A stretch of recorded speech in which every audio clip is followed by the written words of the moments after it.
My two college friends and I decided to go on a camping trip that weekend. We had planned it for a few weeks, talking about getting away from the busy town and just enjoying nature for a little while. I will call my friends Mark and David to keep their privacy safe. Mark and I were not really outdoor people. We were more the type to stay inside, play games, or watch movies. But David, he was different.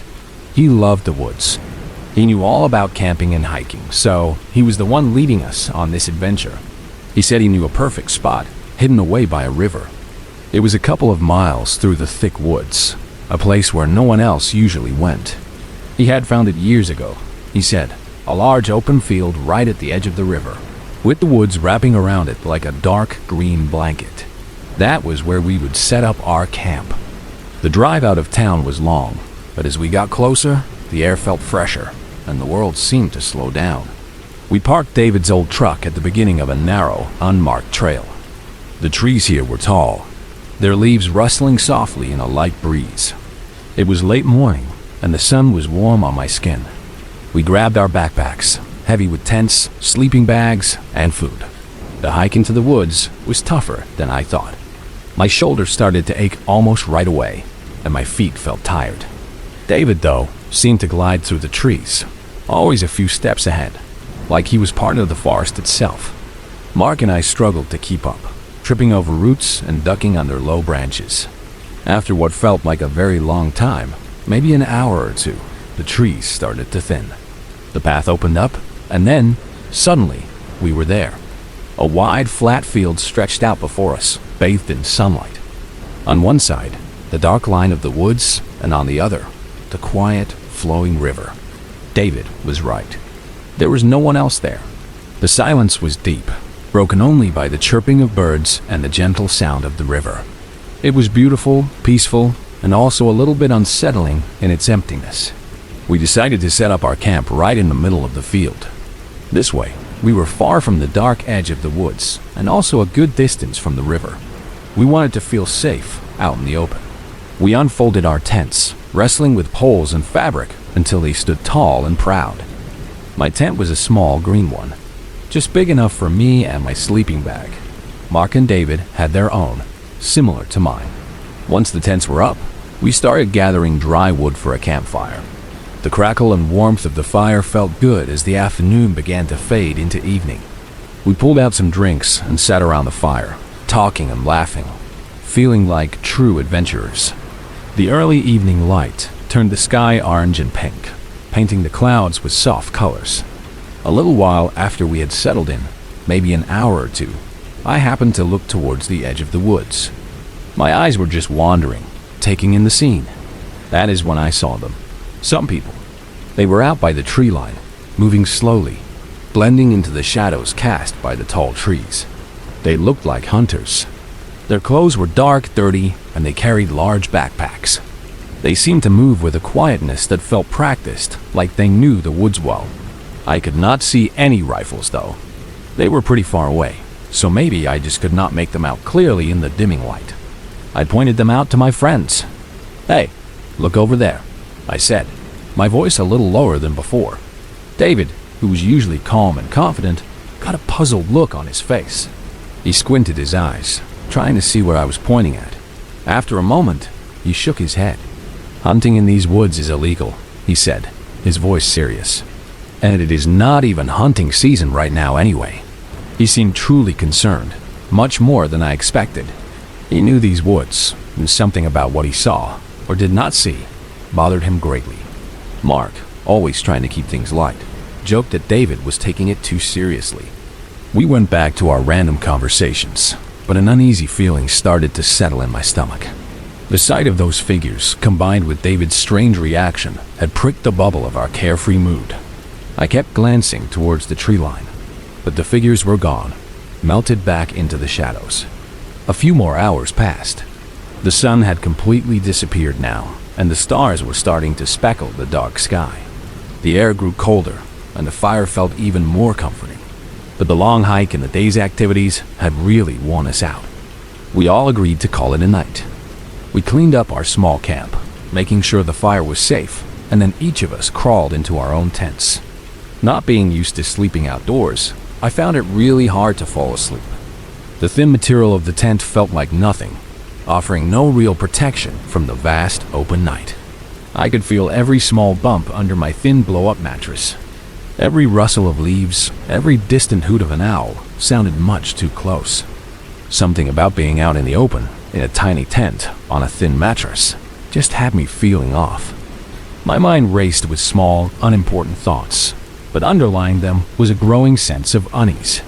I must have laid there for a whole 2 hours, just staring up at the fabric ceiling, listening to the sounds of the night. I wished I could just close my eyes and find sleep, even just a few hours. Then something happened that instantly made me wide awake. It was a sound. Footsteps. They were coming toward our tents. At first, my mind tried to trick me. I thought it had to be Mark or David. Maybe one of them had needed to use the bathroom. But then, I stopped myself. I was sure I would have heard them unzipping their tent and walking out. Their tents were only a few feet from mine. I knew the sounds of their movements. Only a few seconds later, I realized something even more alarming. There was more than just one set of footsteps. There were 2, maybe 3, or even more, all walking in a steady, slow line. I looked at the thin wall of my tent. My eyes strained against the darkness, trying to see any light. Surely, whoever was out there would have a flashlight or a headlamp, anything to see in the pitch black. But there were no lights at all. Just the soft, rhythmic sound of footsteps, getting closer and closer. My heart started to pound hard against my ribs. It felt like a drum beating inside my chest, loud enough for anyone outside to hear. Whoever was out there had to have seen our tents set up right in the middle of an open field. We were not hidden. We were clearly visible, especially our campfire earlier. And no one in their right mind would just walk past us like this, in the dead of night, without a word, without a light. I did not know what to do. My body felt frozen under my sleeping bag. My mind screamed at me to move, to call out, to do something. But fear held me still. I just pretended to be asleep, trying to control my breathing, listening with every fiber of my being as they got closer. The line of people came, probably just a few feet from us, walking right past our tents. I could almost feel their presence, even through the thin fabric. The sound of their steps was muffled, deliberate, and chillingly close. My whole body was tense, rigid with fear. I closed my eyes, trying to make myself invisible, wishing they would just pass and be gone. As soon as their footsteps were far enough away, fading back into the general sounds of the night, I moved. Slowly, carefully, I unzipped my tent. The sound of the zipper seemed incredibly loud in the silence. I peered out into the darkness. Just as I did, Mark's tent unzipped too. He must have been awake the whole time, listening, just like me. We both looked at each other, our faces pale and alarmed in the faint moonlight. Then, we looked out towards where the sounds had gone. The group was barely visible, just dark shapes against the darker woods, but they were definitely still walking away, moving further and further into the distance. I slipped out of my tent, my bare feet cold on the damp ground. The air was much colder than it had been when we went to bed. I went over to David's tent and quietly unzipped it, waking him up. He stirred, confused. Mark and I both explained what had happened, our voices hushed and shaky. To our surprise, David seemed even more horrified than either of us. His eyes widened and he sat bolt upright. He'd been camping plenty of times, and he knew how truly odd and wrong the situation was. This was not normal. This was not a friendly passing. "We have to go," David whispered, his voice tight with urgency. "Right now." We started packing up our stuff, our hands fumbling with zippers and straps. The uneasy feeling had turned into full-blown panic. There was no way we could stay the rest of the night. Every shadow seemed to hold a hidden threat. We worked as fast as we could, stuffing sleeping bags and clothes into our backpacks without much thought. We just wanted to leave. While we were still frantically packing, David suddenly told us to hurry, his voice shaky, barely above a whisper. "Look," he said. We looked up at him, then followed his gaze. Back at the tree line, the group of what now looked like 5 or 6 people were standing there. They were not walking away anymore. They were standing still, just staring over at us. We could not see their faces clearly, but we could feel their eyes on us. It was a cold, distant stare, like predators watching their prey. My adrenaline was pumping now, a jolt of pure terror. All thoughts of neat packing vanished. I shoved everything I could into my bag, zipping it shut with trembling hands. Mark and David were doing the same, their movements quick and desperate. "Go," David hissed. We grabbed our packed bags, leaving anything that would take too long to retrieve. We sprinted for the trail, the one we had used to come into this unsettling field. We left our lights off, hoping that the darkness would hide us, but they would not see us clearly moving through the trees. So, the rest of the walk was terrifying. We were barely able to see anything, stumbling over roots and rocks, our feet making loud sounds that seemed to echo through the silent woods. Every rustle of leaves, every snapping twig made us jump. I kept looking back over my shoulder, imagining their dark figures emerging from the trees, chasing us. The air felt heavy, pressing down on us as we ran through the absolute darkness. My lungs burned, my legs ached, but the fear was a strong push, keeping me moving. Luckily, after what felt like an eternity, but was probably only a short time, we made it back to the truck. We dove inside, locking the doors, our chests heaving, hearts still pounding like crazy. The truck felt like a fortress after the open vulnerability of the field. We started the engine and drove away, leaving the silent, watchful woods behind. What that group was doing out there, standing in the dark, watching us, is still unknown. We never saw them again. But based on everything that happened, the strange silence, their lack of lights, and their sudden appearance at the tree line, I do not think our encounter with them was any sort of accident. It felt like they wanted to be there, watching. It felt like we were the ones who had trespassed on their territory. The memory of their silent watch, their blank stares from the dark woods, still sends shivers down my spine. I have never been camping since. The thought of being exposed under a thin tent with unseen eyes watching is a fear I can never shake.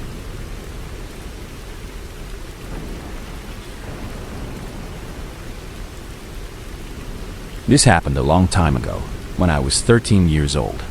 It was summer, and school was out, so my days were mostly my own.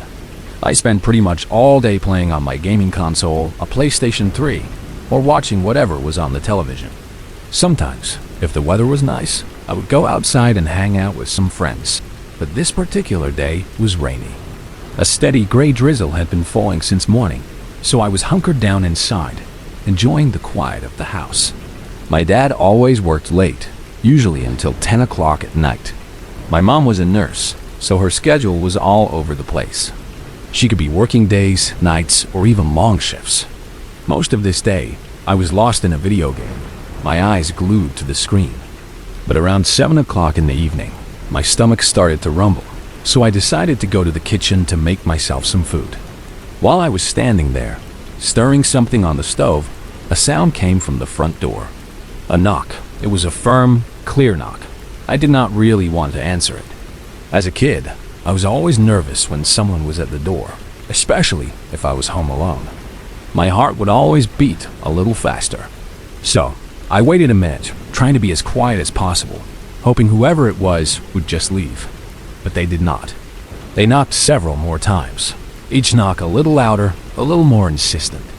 After a few more moments of quiet knocking, I snuck over to the door. My footsteps were light on the carpet. I reached up and looked out the peephole, hoping to see a neighbor or maybe someone else I knew. What I saw, though, made me really confused and kind of alarmed. It was a police officer. He was standing on our porch, looking around, waiting for me to answer. Now, I felt like I had to open the door. It was a strange feeling, a mix of fear and obligation. I opened the door slowly. The cold, rainy air immediately swept into the house. The officer was drenched. His uniform was dark with water, and his hair was plastered to his forehead. Being a kid, my eyes were immediately drawn toward the gun on his hip. It was a large, dark object, and it made me feel even more scared, like I was in trouble, even though I knew I had not done anything wrong. He asked my name, his voice deep but calm. He then reassured me that everything was okay, and that I did not have anything to worry about. He even smiled, as if trying to keep me calm and make me feel safe. But then I saw his teeth. They were noticeably rotting and yellow. It was really off-putting. And that made me notice other things about him. He looked unkempt, not like a police officer at all. Usually, police officers are very well put together, neat, and clean in their uniforms. This guy looked tired, almost dirty. His uniform was rumpled, and his hair was messy. It was really off. He definitely noticed my hesitation, because he tried to speed up the conversation. He said he needed to search the home. I was terrified and confused. My mind raced, trying to make sense of what he was saying. Search the home? Why? And that is when something else clicked, a huge red flag. I looked around, past him, at the street. There was no police car by my house. No flashing lights, no patrol vehicle parked at the curb. Especially with it raining so hard, a police car would have been obvious. This was not right. All these red flags piled up in my mind. The rotting teeth, the messy uniform, the lack of a car, and now this demand to search my home. Just as he was starting to step forward, taking a slight movement towards the inside of my house, I acted.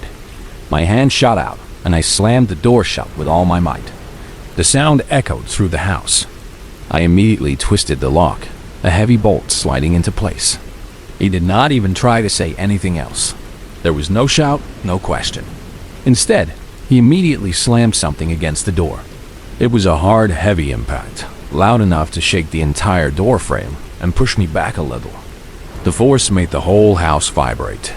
I truly thought the door would give out, that he would break right through it. My heart was thumping like a frantic bird. Thinking the door would not hold, I ran, scrambling across the living room carpet to the home phone. My hands were shaking as I picked it up and dialed 911. I was freaking out so much, my voice was high-pitched and shaky. I am surprised the operator even understood a word I said. I just kept repeating, "There is a man. He's pretending to be a cop. He's trying to get in." The guy outside did not give up. Not for a moment. The whole time I was on the phone, I could hear him. He was still there, banging on the door, pushing against it, trying to force his way in. He was still making loud, crashing sounds even when the actual police showed up. I heard the sirens approaching, a welcome sound that filled me with a desperate hope. When the real police arrived, I heard him trying to convince them that he was a real cop, that he belonged there. But obviously, that did not go well.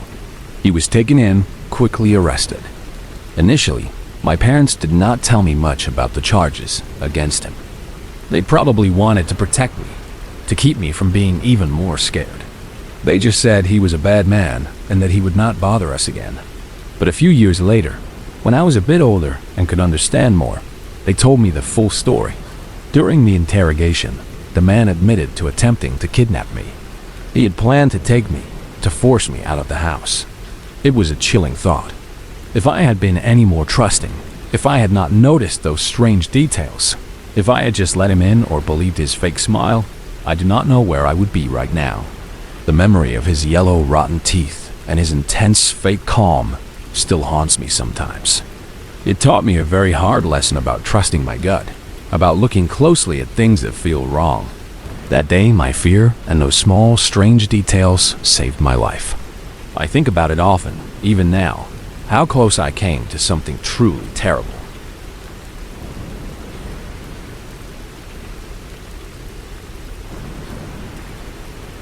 I work at a gas station.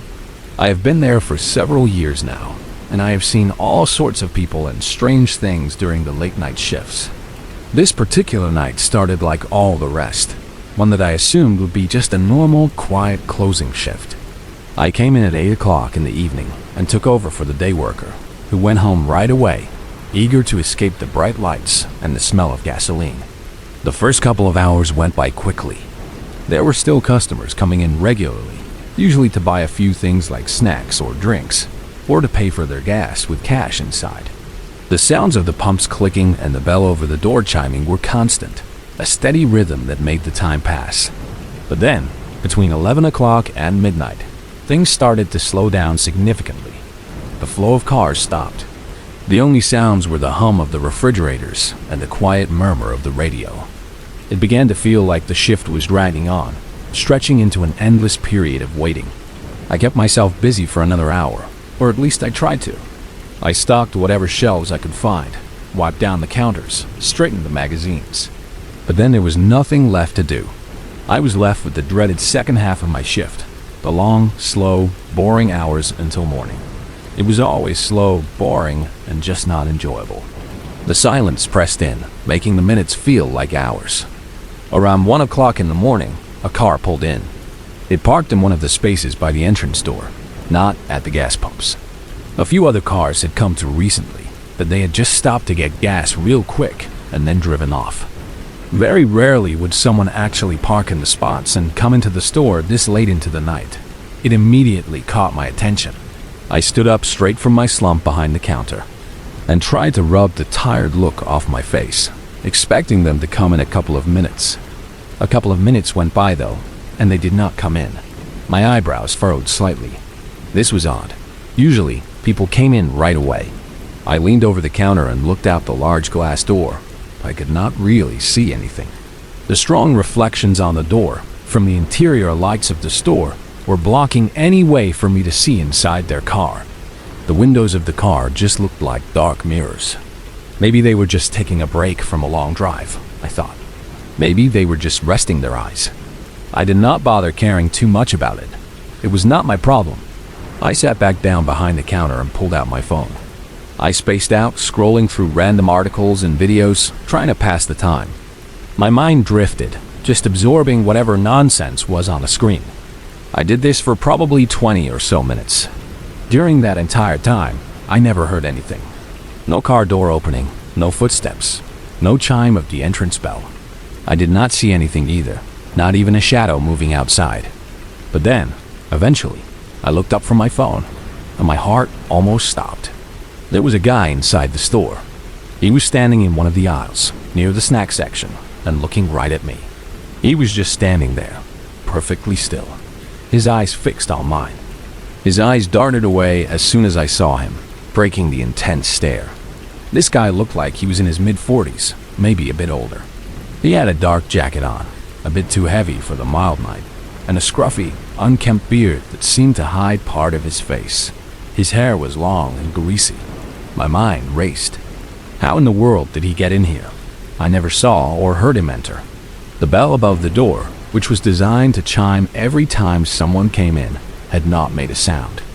I had been sitting right there, looking at my phone, but also aware of my surroundings.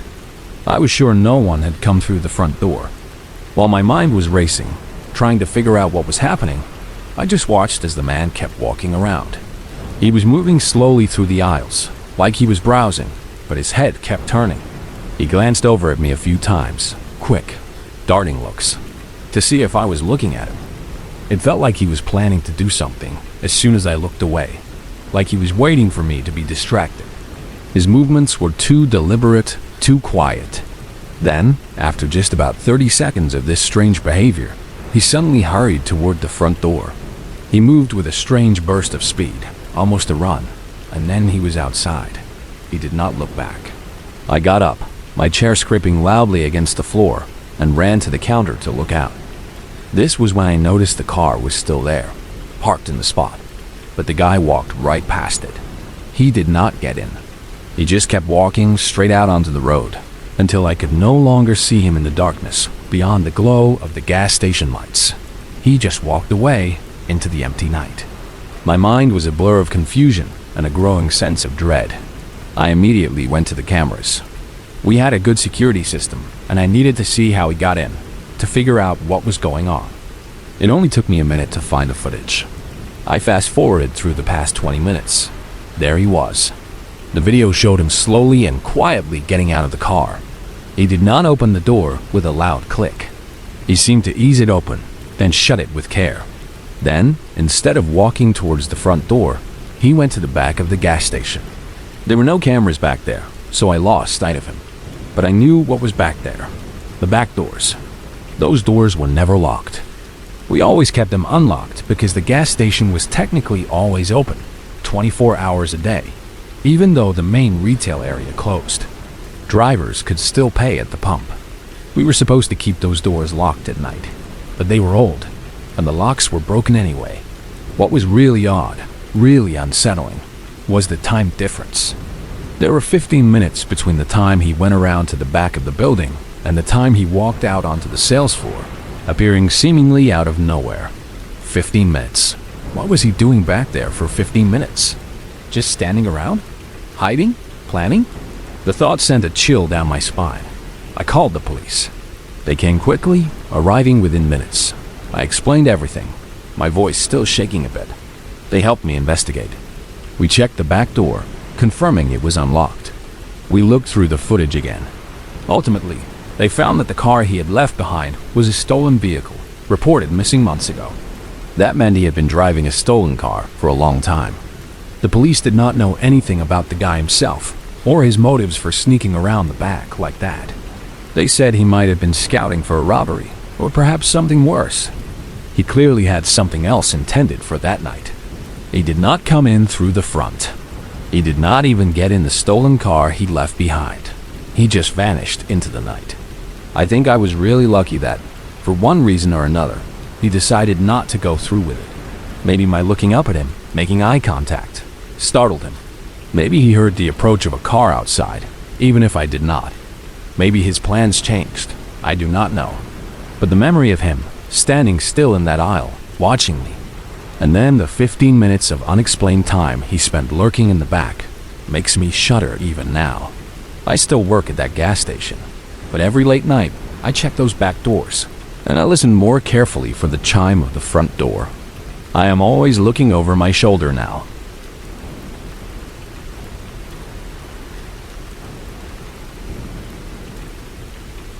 I was off of work this night, relaxing at home. It was a rare, quiet evening. My roommate, Daniel, was out of town for a couple of days, visiting his parents in another state. I was somewhat of a night owl, so I enjoyed staying up late, especially when I had the whole place to myself. The house felt big and empty without him, but also peaceful. It was around midnight, and I was sipping on a cold beer, enjoying the quiet while watching a television show. It was a crime drama, something I could easily get lost in. Then, a faint sound came from above me. It was a soft sound, a kind of thump. At first, I did not even process it.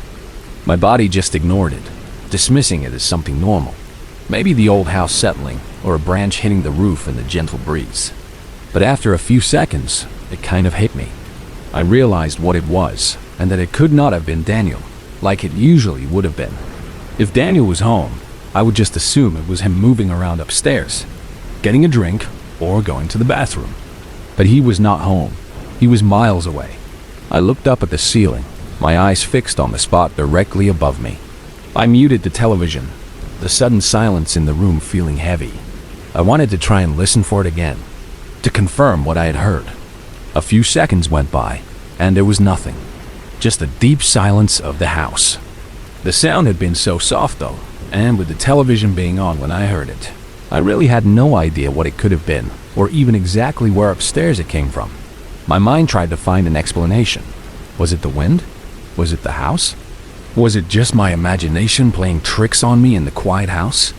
Although this sounds pretty dumb of me now, I really did not feel like getting up. I was comfortable on the couch, wrapped in a blanket, enjoying my show. I was not worried enough about it to feel the need to check it out. I just wanted to relax. I opened the mini fridge I had next to the couch, reaching in for another beer. I pulled one out, cracked it open. The hiss of the can loud in the silent room. I took a few sips, trying to get back to my relaxed state, telling myself it was nothing. But before I could even unmute the television, before I could push the button on the remote, I heard that same thump sound again. This time, it was clearer, more distinct, and it was definitely from directly above me. My heart gave a little jump. I looked back up at the ceiling, my body tensing. After a moment, after that single thump, I could hear something else. Subtle footsteps. They were slow, deliberate, and they were walking in the room right above me. It was Daniel's bedroom. My whole body felt like it went numb. A cold sensation spread through my limbs, and the beer bottle in my hand felt suddenly heavy. I got up from the couch, my movements slow, almost hesitant. I walked over to the stairs that led to the upper floor. I stood at the bottom, my eyes fixed on the darkness of the hallway above. I could still hear the thumping sound now, a soft rhythmic resonance echoing through the hallway. It was like something was being moved, or maybe someone was just walking heavily. "Daniel?" I called out, my voice a little shaky. I knew it could not be him. I knew he was not home. But a part of me, a desperate, hopeful part, was just hoping that somehow, miraculously, it was him. Maybe he came back early. Maybe he forgot something.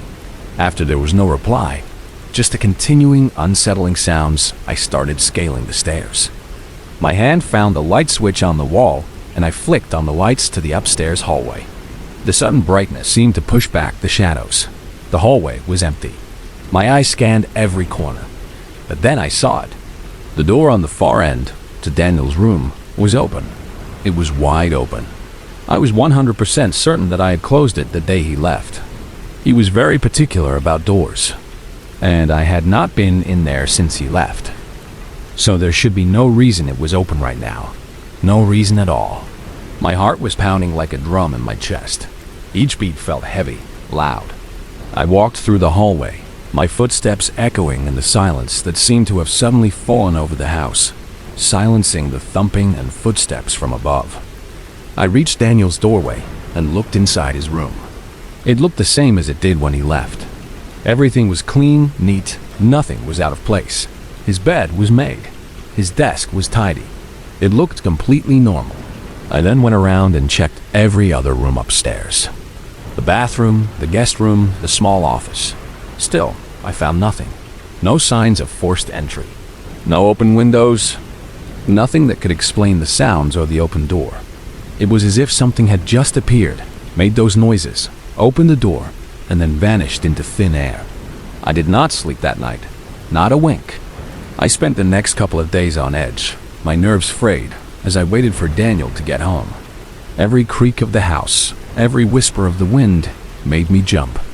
I found myself constantly looking up at the ceiling, listening, and I never heard those sounds after that night. I never had any doors randomly open like that again. At this point, I still do not know what the hell happened. Maybe someone found a way in and out without me knowing. Maybe someone was in the house for a while. Or maybe it was something else, something I cannot even begin to explain. To this day, the memory of those thumps and footsteps, the open door, and the chilling silence after they stopped, fills me with a deep sense of unease. It was a stark reminder of how vulnerable a house can be, and how little we truly understand about the things that happen within its walls. The mystery of it makes it even more frightening.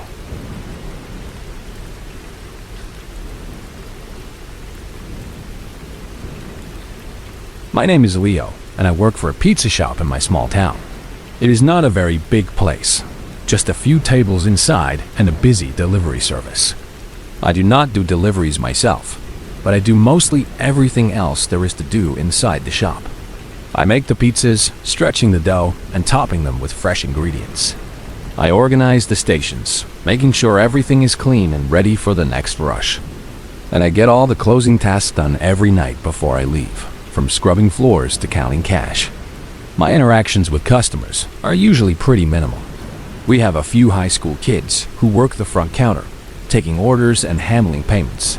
They are friendly and quick, but they are only scheduled until 11 o'clock at night on weekdays. The shop closes at 12:30 in the morning, so any orders or customers that come in after 11, I have to take care of myself. It is usually quiet after the high schoolers leave. This was a regular Monday shift. Everything went smoothly for the most part. The dinner rush was busy, but we handled it. At 11 o'clock, my coworker, a young man named Alex, left, wishing me a good night. So it was just me to close up. It is usually really slow during those last 90 minutes, so I started the cleanup process about a half hour before closing, around midnight. I was in the kitchen, wiping down the counters and stacking trays. Then, a sound cut through the quiet.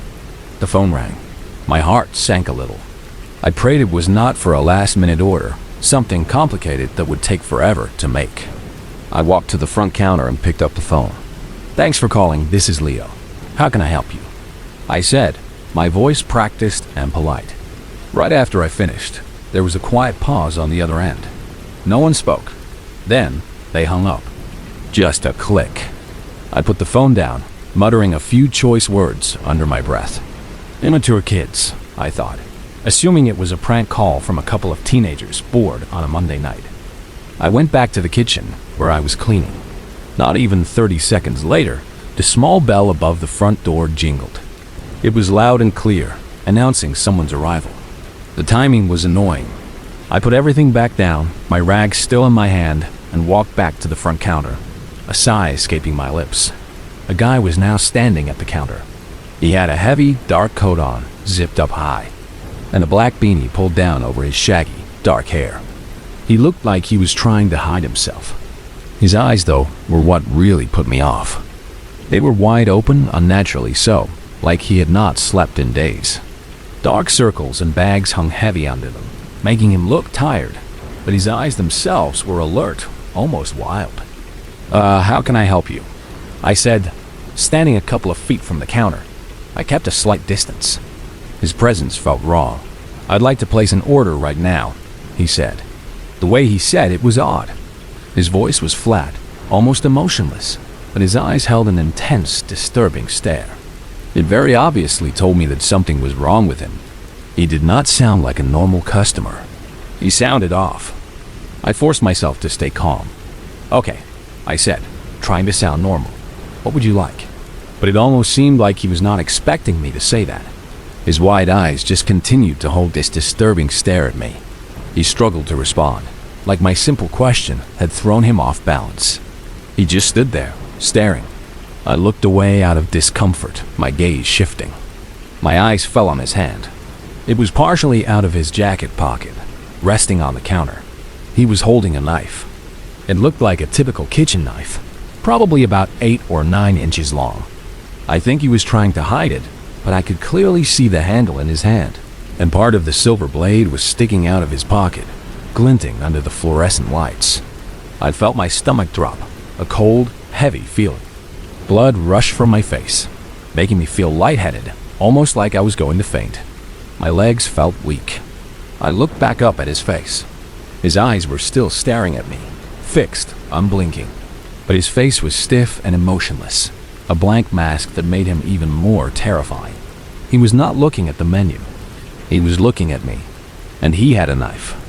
Just then, the sound of the front door opening made both of us jump.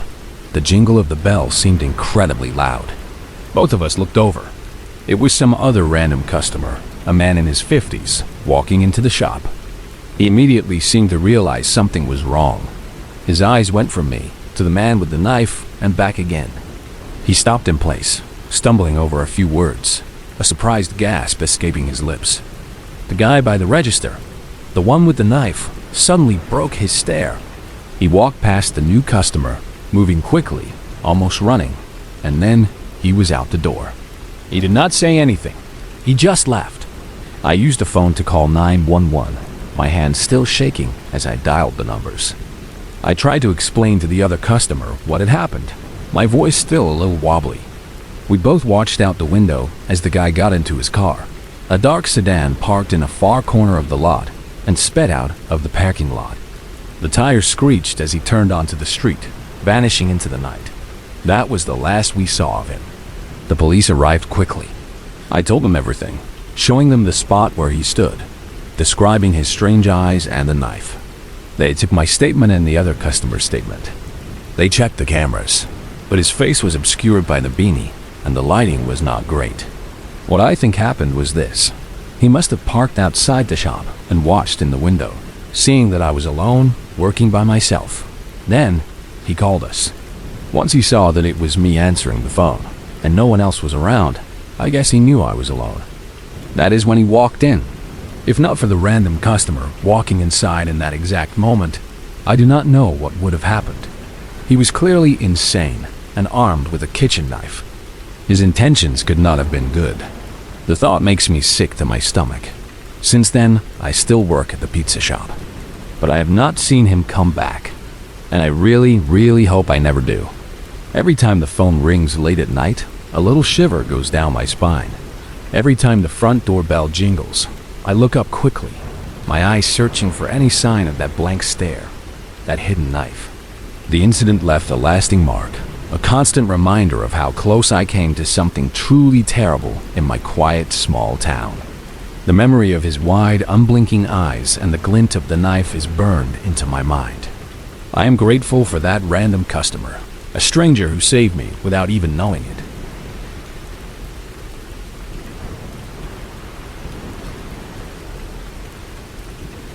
I was 17 years old, and at the time, I was living in my parents' basement. It was not a trashy basement or anything like that. In fact, it was quite nice, probably similar to what would be considered an in-law suite. It had its own bedroom, a small living area with a television, and even a tiny bathroom. My parents traveled for work all the time. They had jobs that took them to different cities for days, sometimes even a whole week. So, I usually would not be in the basement unless I was sleeping in the bedroom down, there or playing video games or whatever. But when they were away, I often spent my time down there, enjoying the privacy and space. This was during one of my parents' work trips. They were gone for a whole week, so I was alone in the house. This particular night was a Saturday. I did not have school the next day, or really anything important to do. I had planned to just relax, maybe watch some movies. I knew it was supposed to storm later in the day, a big, heavy rain. So before it was too late, I took my parents' car out to the store.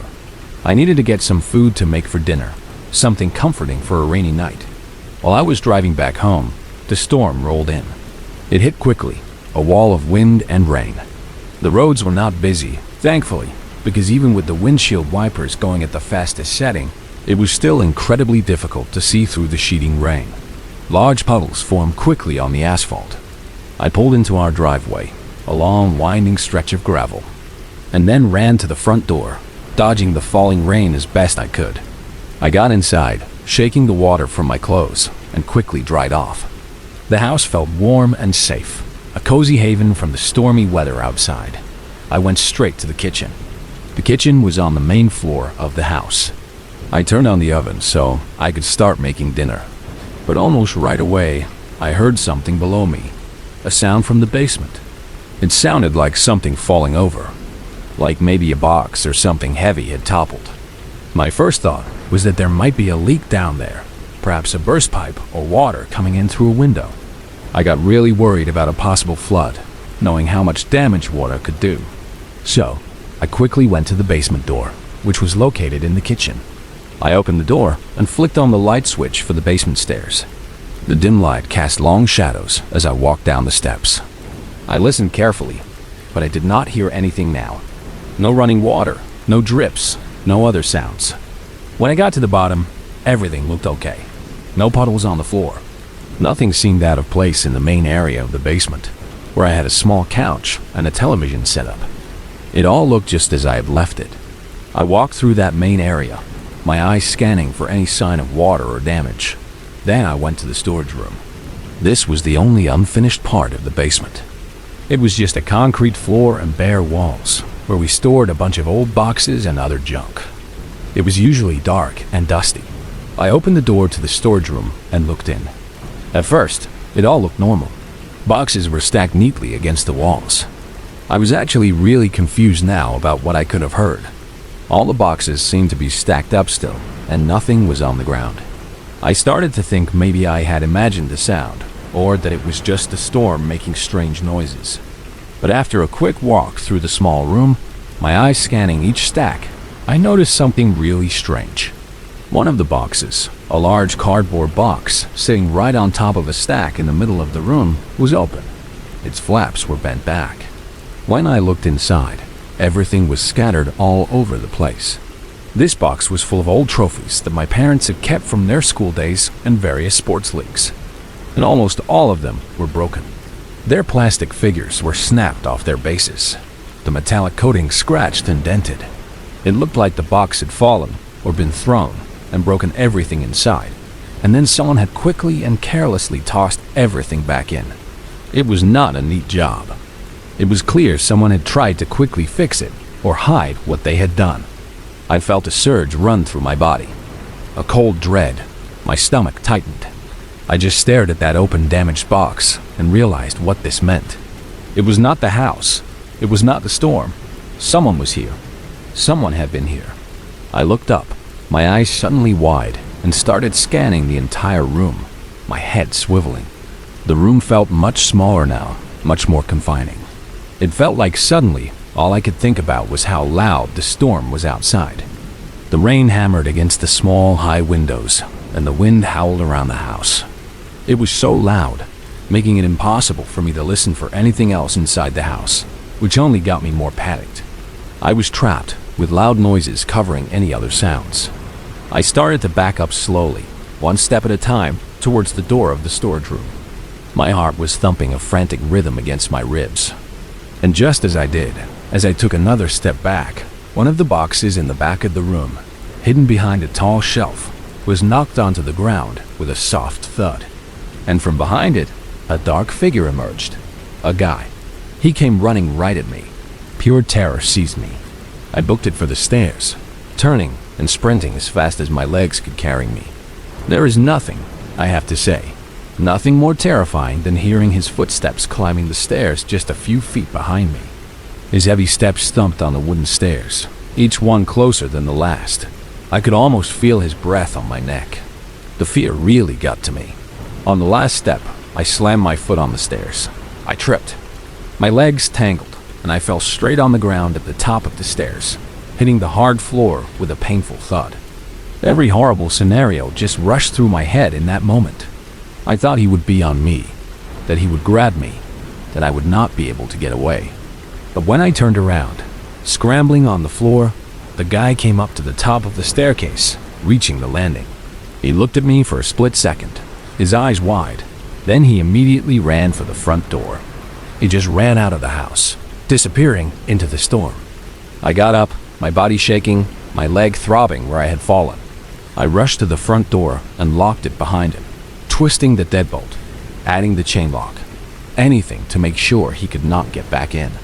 Then, my hands still trembling, I called the police. The police arrived quickly, their sirens cutting through the storm. They searched the house and the property. They found an unlocked window in the living room, a window I rarely used and must have forgotten to lock. He had climbed in through it, but as far as why he came into the home, there really was not any answer. They found nothing stolen besides the disturbed box of trophies. He had not taken anything. He had just broken things and hid. The whole event was a terrifying mystery. Why was he in my basement? What did he want? Why did he hide? Why did he run the moment I saw him and not even try to grab me? It leaves me with a chilling feeling even now. I often wonder about what would have happened if I had not heard that initial sound, if I had just stayed upstairs making dinner. I could have walked into my basement without knowing he was there, hiding in the dark. The memory of his eyes, his sudden charge, and the terrifying sound of his footsteps right behind me will stay with me forever.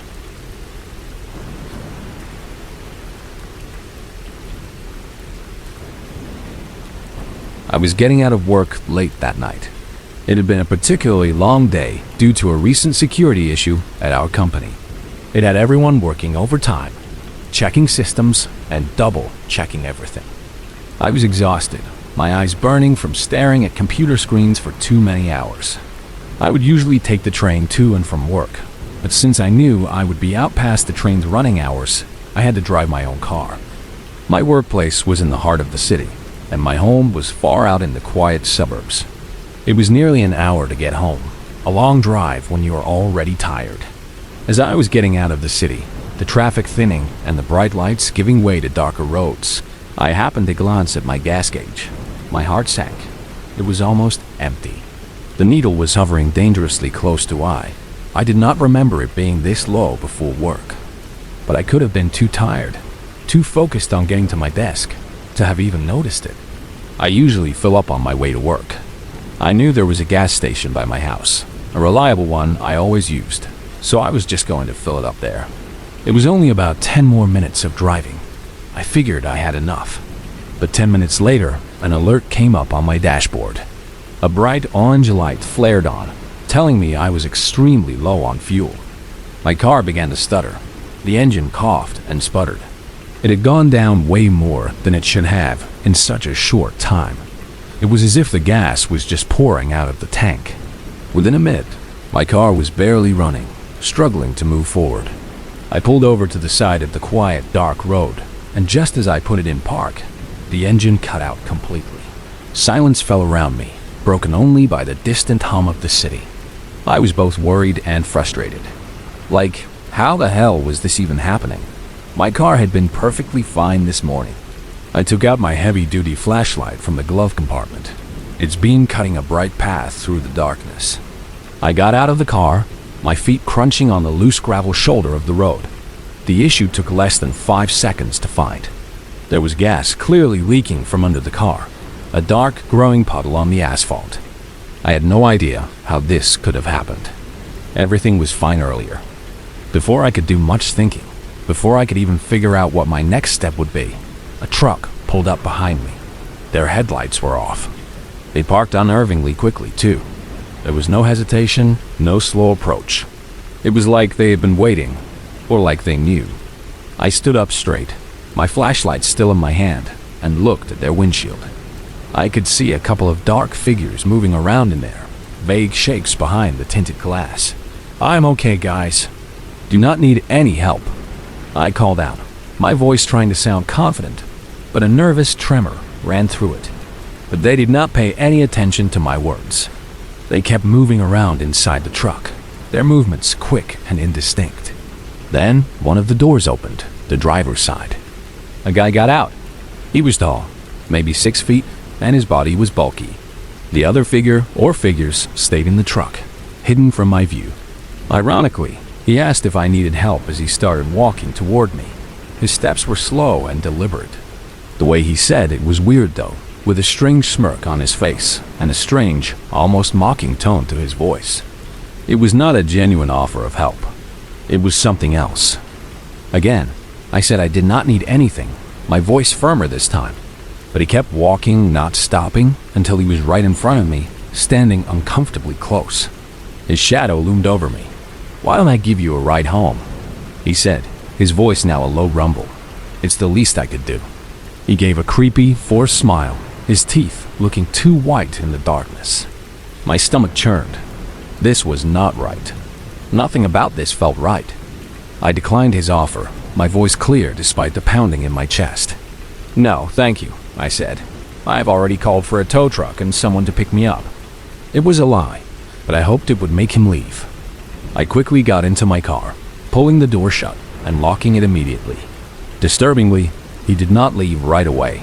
He stood there for a while, what felt like an entire minute, just looking at me through the car window. His eyes were dark, unreadable. He did not say anything.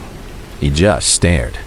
I looked straight forward, my hands gripping the steering wheel, and called the police again, this time for help with my car, trying to sound as calm as possible on the phone. But the whole time I was talking, I could see him in the corner of my eye, standing right outside my window, just staring at me. His presence was chilling, like a silent predator. During the phone call, though, he finally walked back to his truck. I watched him in my side mirror as he got in. The truck's engine rumbled to life, and then it slowly drove past me. As it passed by, we made eye contact. His face was still twisted in that strange, unsettling smirk. For a brief moment, as the truck rolled past, I saw someone in his back seat. They were pressed up against the back window, their face pale and gaunt, their eyes wide open, staring out. They looked terrified, like they were trying to silently scream. And although I could not get a good look at them, something inside me knew something was wrong. I do not think that person was inside that truck willingly. The image of those wide, scared eyes is burned into my memory. When he drove off, as the truck disappeared down the road, I noticed something else. The license plate was missing. It was a blank space where the numbers should have been. More red flags. The police showed up a short while later. I told them everything, from the unexpected gas leak to the strange man and the terrified person in the back seat. There was a bit of an investigation. They found that my gas tank was not just leaking.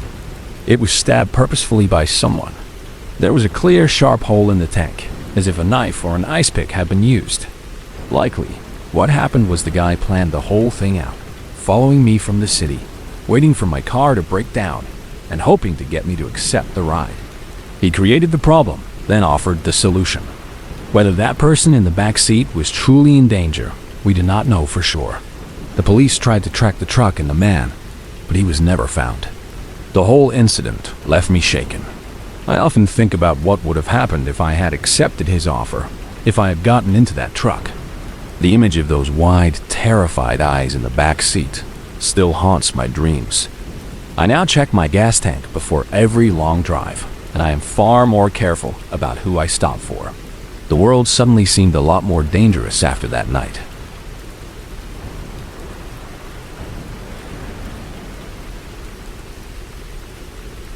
I was in Washington State, a beautiful place with massive wild national parks. I had planned a trip to spend several days backpacking through the mountains, getting away from everything. It was already about 20 miles out from the nearest road, deep in the wilderness. For the first 2 days, I had not run into a single person. The solitude was both peaceful and a little unnerving. It was the beginning of fall, so the weather was a bit colder than most people would be okay with for camping, especially at night.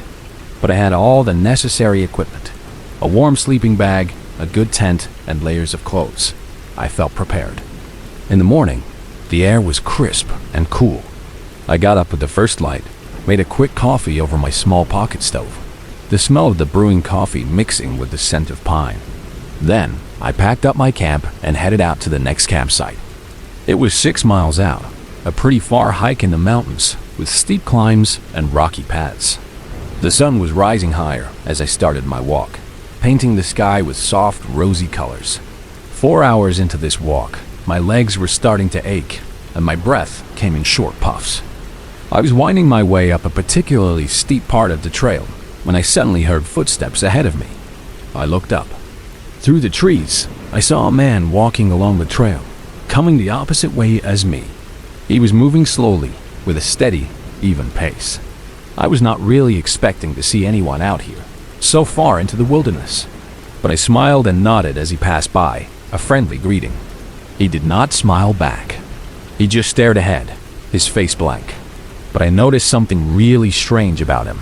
He had no backpack, no water bottle, literally nothing with him. He was just wearing a long-sleeved t-shirt and some old, plain hiking pants. No gear, no supplies. Nothing that someone hiking 20 miles into the wilderness would have. I even turned around to get another look at him because I was so confused. When I did, he happened to also glance back at me, his eyes meeting mine for a fleeting second. To keep things from being weird, I just turned back around and continued walking, pretending I had just been admiring the view. After getting some distance from him, maybe a quarter of a mile, I kind of forgot about it. I tried to come up with some idea that he had a campsite nearby, just off the trail, and was just going for a short walk. But then I remembered. I also knew that no established camps were anywhere near there. I had studied the maps carefully. Whatever the case, I did not find it worth thinking on too much. I focused on my breathing and the path ahead. The next several hours were difficult. The trail grew steeper and the air got colder as I climbed higher. My muscles burned, but eventually, as the sun began to dip lower in the sky, I made it to my campsite. It was empty, a small flat clearing with just one small spot for my tent to go on. It was not as great as I was hoping, though. The map had said the view was supposed to be a lot better, but from the actual campsite, there was not really any view at all. It was kind of covered up by all the dense trees that surrounded the clearing. The whole campsite really just felt like it was in the middle of a forest, rather than on a mountaintop. I was rightfully exhausted, though, too tired to care much about the view. I went straight away to setting up my tent, my hands moving automatically, and then relaxing while watching the sunset filter through the thick canopy of trees. The light was fading fast now, turning the world to shades of purple and gray. As I sat there, leaning against my backpack, feeling the cold air settle in, I randomly heard a shuffling sound behind me. It was soft, like leaves being disturbed. I turned my head, and I was completely stunned. My breath caught in my throat. It was that same man, the one I had run into earlier on the trail, miles back. He was just standing there, in the deepening shadows, watching me. He still had no backpack, or any gear, or anything. Even more confusing was why he was at this campsite. He had been walking in the complete opposite direction when I last saw him hours ago. For him to get here now, he must have turned around pretty soon after running into me, and then walked for all those hours with no gear. It made no sense. As he walked up to the campsite, he did not look at me directly, like he was purposefully pretending that I was not there or that he could not see me. He walked up to the other side of this small area we were in, the furthest point from my tent, and he sat down. No tent, no sleeping bag, nothing. He just sat on the dirt, on the cold ground, and looked out into the forest. He was only 15 or so feet from me, but with him looking away, just staring into the trees, I was able to get a much better look at him. The man looked like he was in his late 30s. He had a short, scruffy beard and short brown hair. He was wearing the same plain clothes. His face was gaunt, but his eyes, even from this distance, seemed strangely alert. I could not help but feel really uneasy. Nothing about this was natural. This was not a normal hiker. And as the sun continued to set, plunging the campsite into near darkness, it only made me feel even more unsafe. Who was this guy? And what the hell was he doing 25 miles out in the forest with no shelter or food or water? It was beyond strange. It was terrifying. About 30 minutes passed. He still did not move. He just sat there, like a statue, staring into the blackness of the trees. The silence was heavy. I decided then and there that I could not stay there. I had nowhere else to really go, but I figured I just had to find some random spot as far away from him as possible and make sure he did not follow me. My hands were shaking as I began taking down my tent and packing up. It was only then that the man looked over at me, and once he did, he never looked away. Every time I glanced up at him, he was staring right at me, his eyes dark and unreadable in the dim light. His stare felt heavy, like a physical weight pressing down on me. Once I got everything stashed in my backpack, doing it as quickly and quietly as possible, I saw in the corner of my eye that the man stood up. He was not moving towards me, but just standing. I began walking as fast as I could, moving away from the campsite, back towards the trail. I could hear his footsteps following close behind me, quiet but steady, like he was mirroring my pace. I clutched my small knife tightly in my hands, hidden from his view, unsure what was going to happen. My heart was a frantic drum against my ribs. After a minute, I looked back a few times, seeing him still following but getting a little further away, almost as if he was letting me get a head start. Then I took a risk. I veered sharply off the trail and into the dense woods. It was pitch black by now, completely dark without the moonlight. I hoped he did not see me turn and would just keep walking on the trail. I moved through the trees, pushing branches aside, making as little noise as possible, my feet finding their way over unseen roots. Once I was maybe 20 feet into the woods, hidden by the thick foliage, I leaned out from behind a large tree and waited. My breath was held in my lungs. 30 seconds later, his footsteps came down the trail. They were slow now, hesitant. But just as he was about to pass by my hiding spot, he stopped.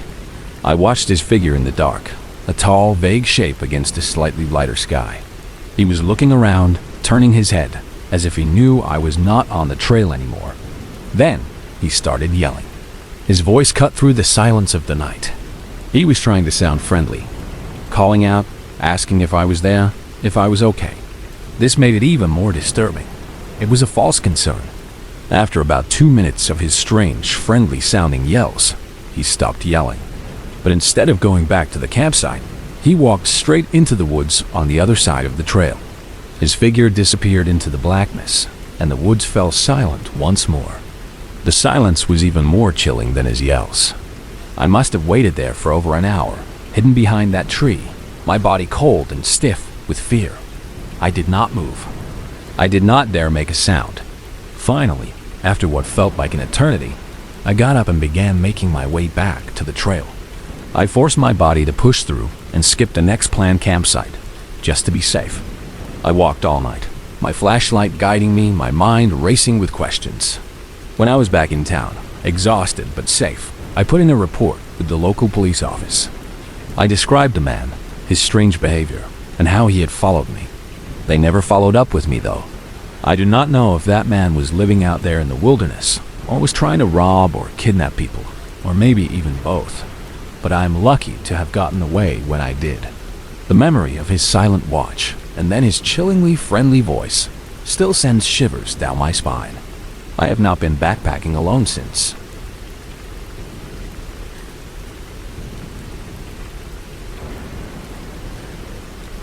I was working my regular 2 o'clock in the afternoon to 10 o'clock at night, closing shift at a small drive-through cafe. It is a really small place, not much bigger than a house, with just 5 or so indoor seating tables. Most of our business is focused on the drive-through window, which is why it is called a drive-through cafe. This was not a busy spot though, especially during the later hours of the day. Being the only one working the closing shift, I would usually sit at one of the dining tables inside and be on my phone, scrolling through social media or watching videos. I would only get up if someone came to the drive-through window. It was drizzling outside this night, a soft, misty rain that made the world feel quiet and damp. Because of the weather, it was even less busy than it already would have been. Past 7 o'clock, not a single customer came through for 2 hours straight. I was just sitting at a table, watching a show on a streaming service on my phone, enjoying the peace and quiet. Then, suddenly, the front door opened. The bell above the door chimed loudly, a surprising sound that cut through the silence of the cafe. It kind of startled me, making me jump, as nobody ever comes inside to shop this late. Everyone uses the drive-through. I looked up, a little confused. A man walked in. He seemed to not notice me sitting at the table, probably because I was somewhat hidden behind a large display case. He walked up to a different table, one on the other end of the store, far away from me, and sat down with his back facing me. Something was definitely off about this guy, though. Even from a distance, I could tell. He was very tall, a large, imposing figure, and he was wearing really dark clothing, a heavy coat, and dark pants. And although it was only drizzling outside, a light rain, he was absolutely soaked. Water was dripping from all over his clothes and onto the clean, tiled floor, forming small puddles around his chair. That got me thinking about how he even got here. No cars had pulled into the parking lot. I had been watching, so he must have walked through the rain for a long time to get this soaked. Anyway, I stood up from my table and walked over to the table where he was sitting. My footsteps were soft on the tile floor. I tried to sound polite and normal. "Hello," I greeted him. "What can I get for you?" I asked, standing a few feet away from his table. He did not smile or say hi back to me. He just sat there, not moving, with a blank look on his face. His eyes were fixed on the empty wall in front of him. I waited a few seconds, feeling a growing unease. Then, I repeated myself, my voice a little less confident this time. "Sir, can I help you?" But he cut me off. "Who else is working tonight?" he asked. His voice was flat, emotionless, and low. I was confused by the question, but also slightly nervous. Why would he ask that? But I still answered, for some reason, automatically. "It's just me," I said. "But we close in an hour." I hoped that would be enough to make him leave. He then asked for a small coffee. His voice was still flat. I said, "Okay," and turned to walk back to the kitchen area to make it. I grabbed a cup and poured the coffee in. Then, I turned to go back to the table, ready to deliver his order. That is when I saw him. He was standing in the doorway to the kitchen, blocking my way out. He had moved silently. "Do you need something else?" I asked, my voice barely a whisper now. My heart started to beat faster. He did not respond. He was now facing directly at me. I could see his eyes. They were bloodshot, the whites laced with red veins, but his face was still blank, like he had no emotion whatsoever. No anger, no sadness, no happiness, just nothing. It made me feel really uneasy, a deep sense of dread settling in. "Put the drink down and come with me," he demanded. His voice was still flat, but it had an edge of command to it, and he looked ready to force me if I did not listen. This guy was way bigger than me, at least a foot taller and much wider. He was an imposing figure, so I really had no choice. My mind raced, desperate for an escape. I moved slow, trying to think of any way out of this situation as I followed him. I placed the coffee cup gently on the counter. As we left the store, walking towards the parking lot, he grabbed the back collar of my shirt. His hand was rough and strong. He pulled me, then pushed me across the parking lot toward the road. On the other side of this empty road was a completely wooded area, thick with trees, with no buildings or houses as far as I knew. And that is exactly where he was leading me, towards the dark woods, away from any light or help. Just as we were about to cross the road, a single car came out of nowhere. It rolled past us, slow and deliberate. As it did, the man stopped, his grip on my shirt tightening. This forced me to stop too. Both of us stared at the car. And then we realized what it was. A police officer. He was looking right back at us, his eyes wide with surprise. I started screaming. I screamed as loud as I could, a desperate, raw sound. The guy immediately let go of my shirt. He turned and sprinted across the road, a dark blur, and disappeared into the woods. He vanished into the trees as if he had never been there. The police officer, reacting quickly, pulled right into the parking lot. He jumped out of his car and ran over to me, making sure I was okay. He then called for backup. What is crazy is that he was not even on his shift. He was actually heading home for the night, probably just as tired as I was.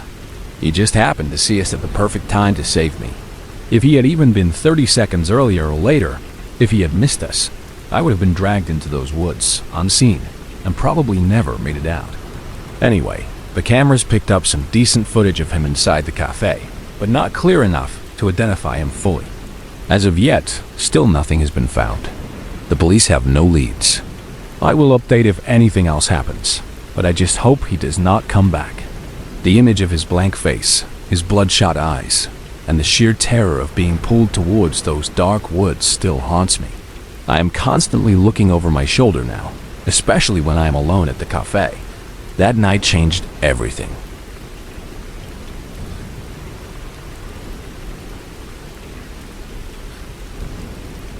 This was just over 2 years ago. My name is Jake, and before this, I had no camping experience whatsoever. I had always been an indoor person, more comfortable with technology and quiet nights at home. But I really wanted to get into it, to try something new, something adventurous.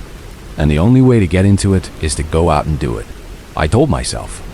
So, this was going to be my first camping trip. I chose a campground 2 hours away from my city.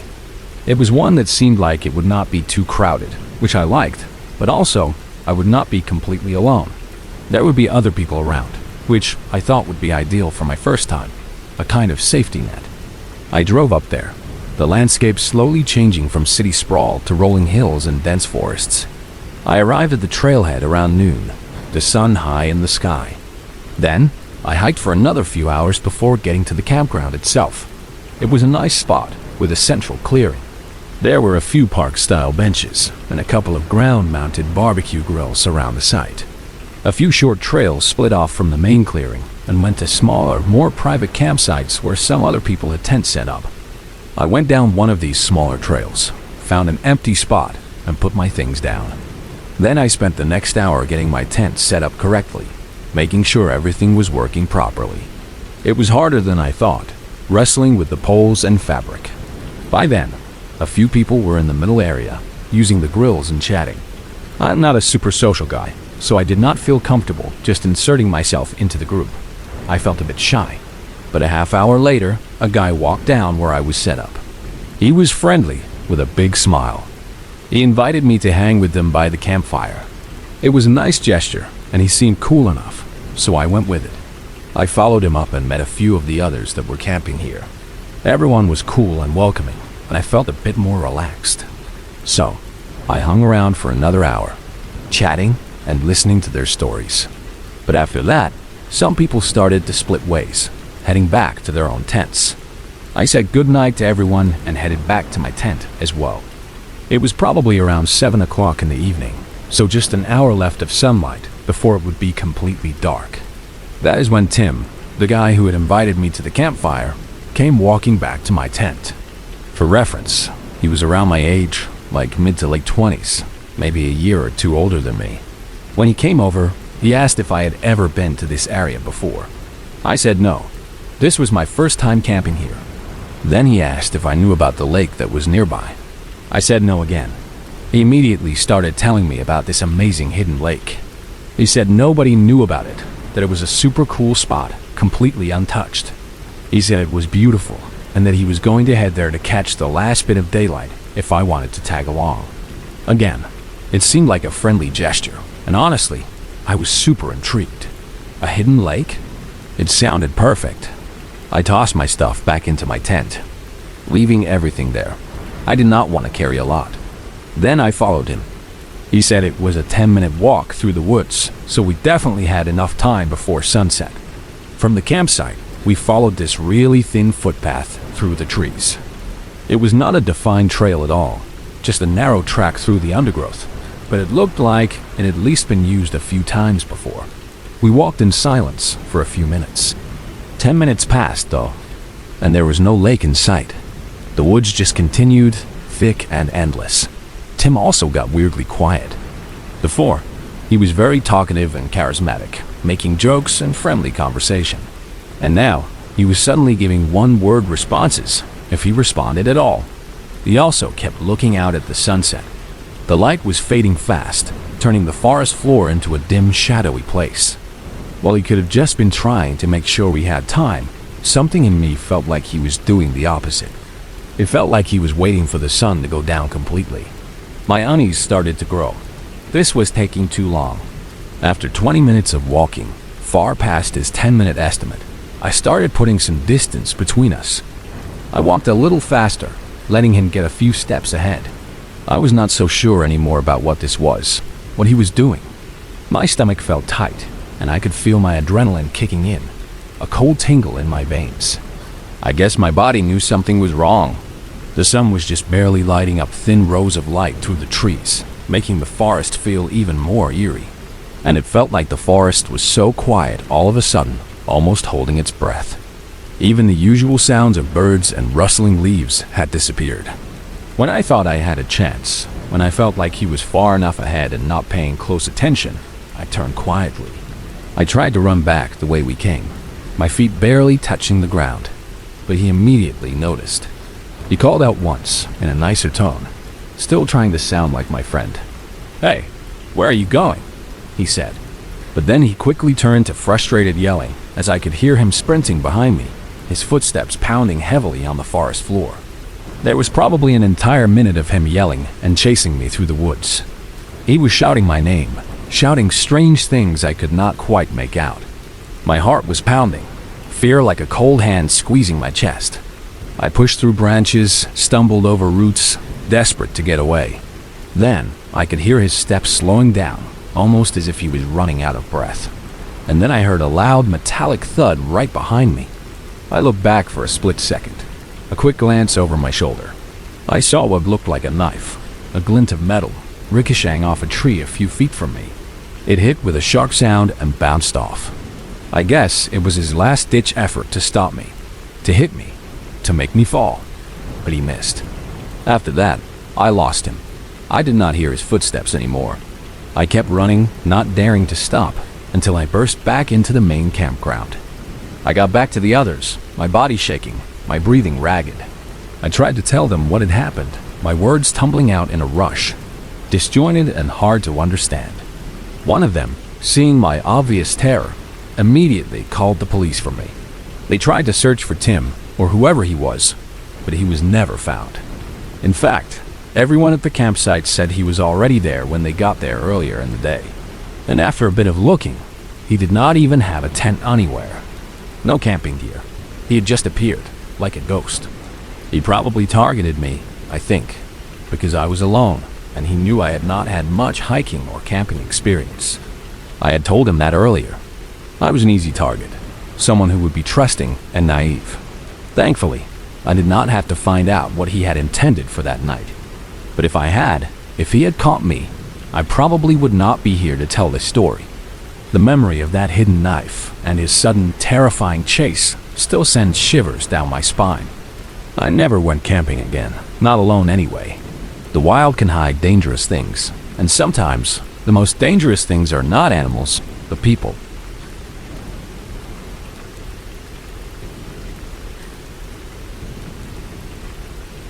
This happened last fall.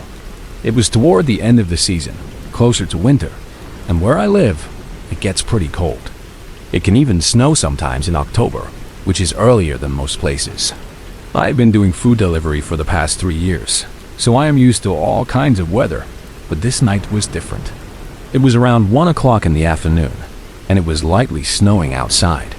It was one of the first snowfalls of the year, so people must have been skittish to go out. I was one of the few cars driving around, but a lot of orders were coming in. Pretty much as soon as I would finish one delivery, another one would pop up on my phone. It was busy, which was good for making money, but it was also tiring. After driving around everywhere through the quiet streets until almost 1 o'clock in the morning, I took up one last order. The snow was starting to pick up, falling harder now, and I was just getting a little tired. I wanted to go home. I drove through the fast food restaurant that they had ordered from a McDonald's and picked up the food. The warm smell of French fries filled my car. Then I set the directions to the house in my phone's GPS. It was close, about 10 minutes away, which was good. But I did not consider the direction it was in before accepting the order. It was opposite from where I lived, and I was already a good 25 minutes from home. Deep in a part of town I did not usually go to. So it was going to be a long drive home afterward, probably almost 40 minutes. Annoyed at myself for not checking the map closer, I turned out of the parking lot and onto the road. The plow trucks still were not out yet, probably because they were not expecting this much snowfall. The road was getting covered in a thin white blanket of snow, but my large SUV was usually good in the snow. It had 4-wheel drive, so I was not that nervous. While I was driving, I noticed the road I was heading down was about to leave the main area of town. The houses and streetlights became fewer and further between. I checked the map again on my phone. It still said it was this way, but it was just a very unusual route. I did not even know any houses were down there, because the only reason people take this road is to get to the highway that leads out of state to a completely different area. It was not a residential road. I went down for a few minutes, seeing only streetlights and trees now. The trees were dense, their branches heavy with snow. Then I came up to the turn. It was a single small street leading off the main road, barely more than a dirt track. I slowed down, being more careful since this street was smaller and had trees lined up right beside it, their dark shapes looming in the falling snow. Sliding off the road here would make a really terrible night even worse. As I made my way down this small, dark road, I saw a few long driveways leading to faint lights hidden deep in the trees. It looked like all the others, just a dark path leading into the forest. I slowly drove through the driveway until I made it to the house. It was medium-sized and older, a dark shape against the white snow. It was completely covered in snow, a thick layer on its roof and porch. Nothing looked too notable about it, really. The only interesting thing was that it was out here, in the middle of some isolated forest, far from any other houses or towns. I parked out front, near the walkway, and got the food bag from my passenger seat. Then I started walking up to the door. The snow was thicker than I would have liked, especially near the house, soaking my shoes and even the lower legs of my pants. My feet felt cold and wet.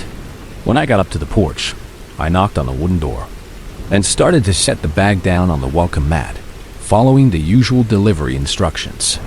But almost immediately, before I could even set the bag down, the door swung open.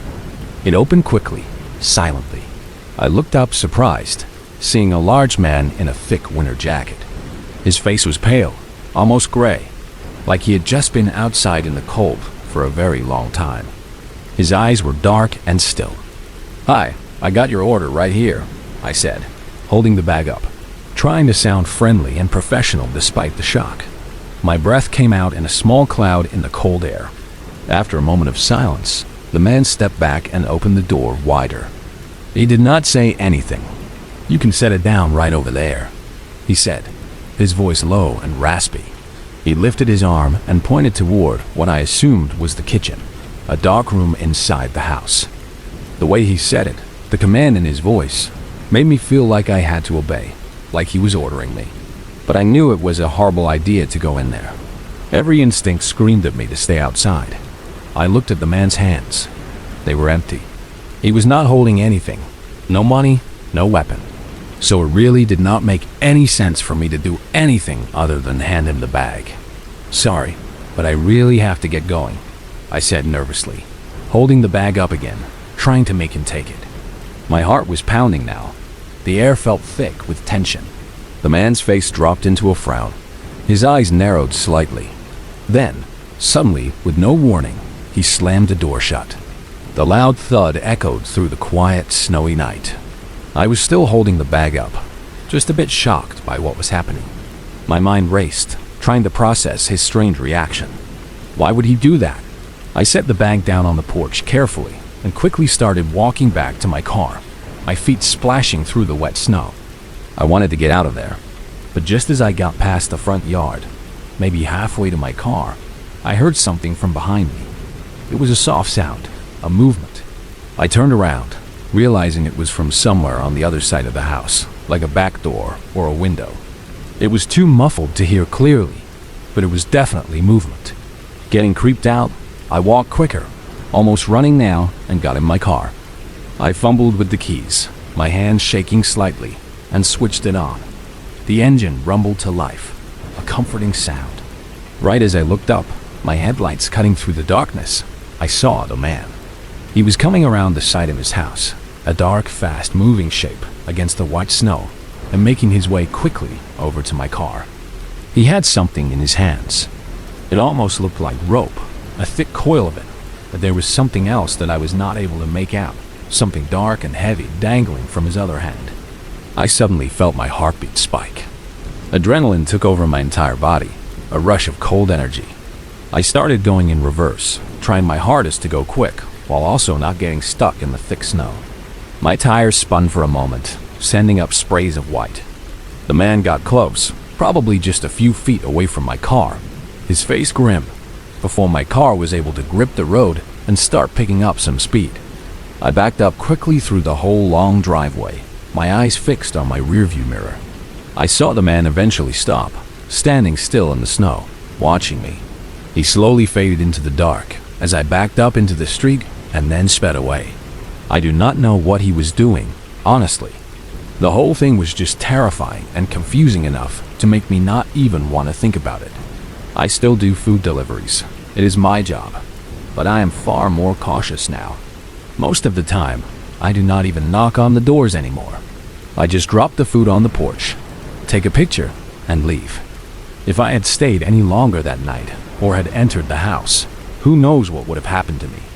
The thought still sends a shiver down my spine. That isolated house, the silent man, the rope. I was incredibly lucky.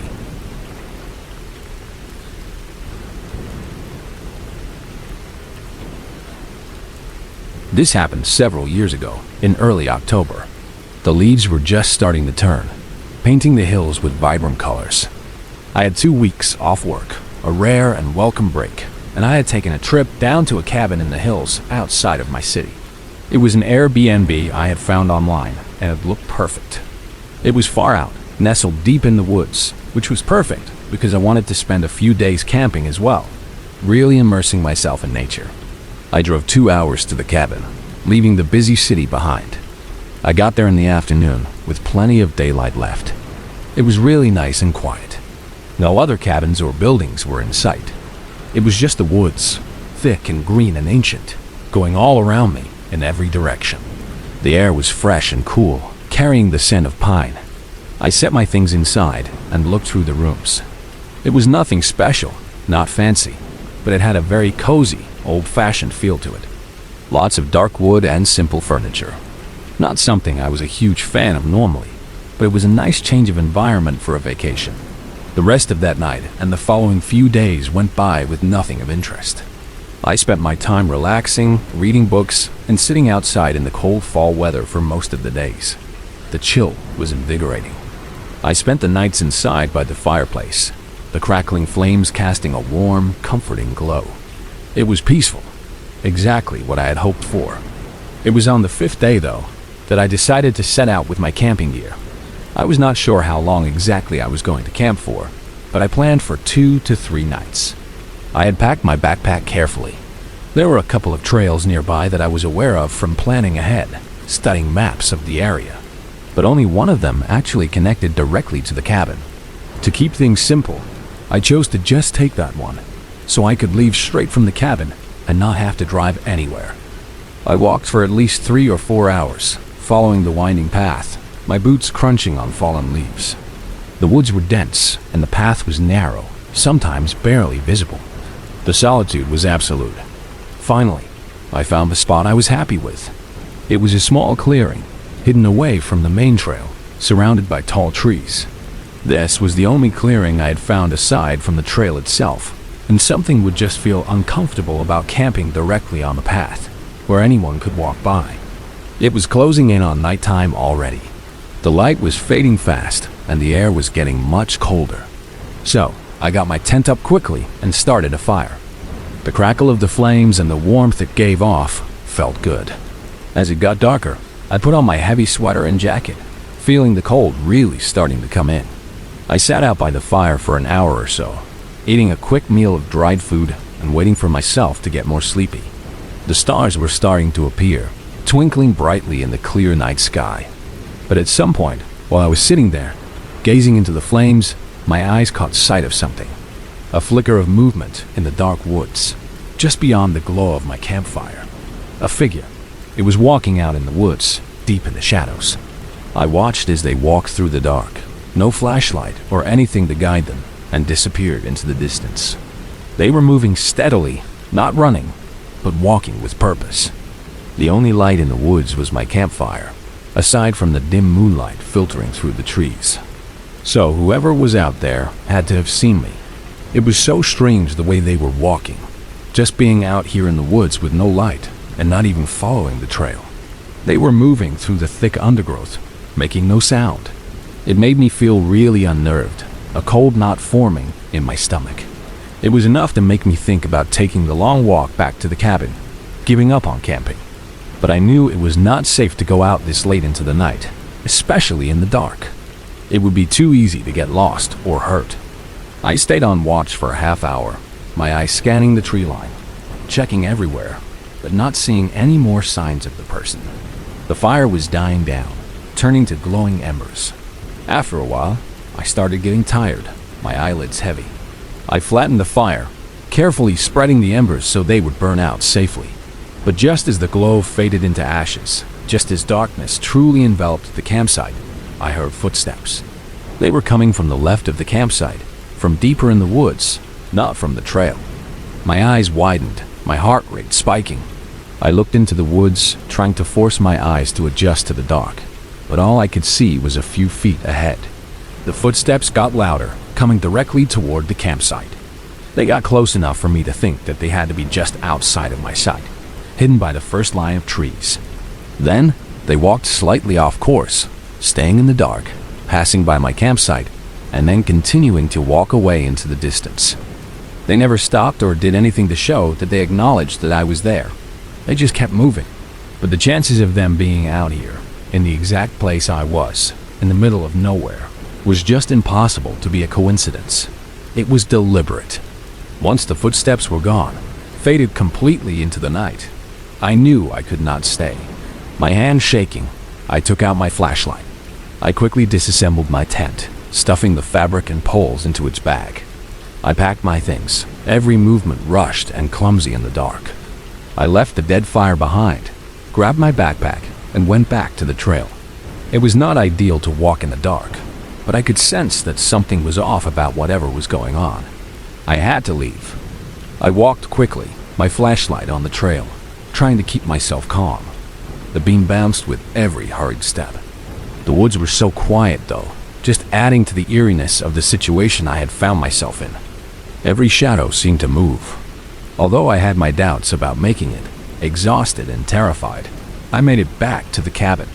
It was still well into the night, probably close to 3 o'clock in the morning. After walking so much that day, on no sleep, I passed out on the couch just minutes after getting inside. My mind was so foggy, I was not even really thinking about the person in the woods anymore. Being a 4-hour walk from where I had seen them, I did not feel I really had reason to be scared anymore. I was safe now in the cabin. As I was passed out on the couch, I gradually woke up to a strange sound. My eyes were still half closed, my mind half asleep. It was something on the other side of the cabin, a soft, scraping sound, like wood scraping against the walls. Then a slow, rhythmic creak. My eyes shot open. I whipped my head around to face the back of the room, towards the window. I saw the window slowly being pushed open from the outside. And there, through the opening, was a man. His eyes immediately shifted onto me as I stood up, scrambling from the couch. Then he dropped the window. He turned and ran away, vanishing into the night. By the time I had gotten over to the window, my heart pounding, he was well into the cover of the woods. He was gone. I did not even think twice. I got everything together, grabbed my bags, locked the cabin door, and left.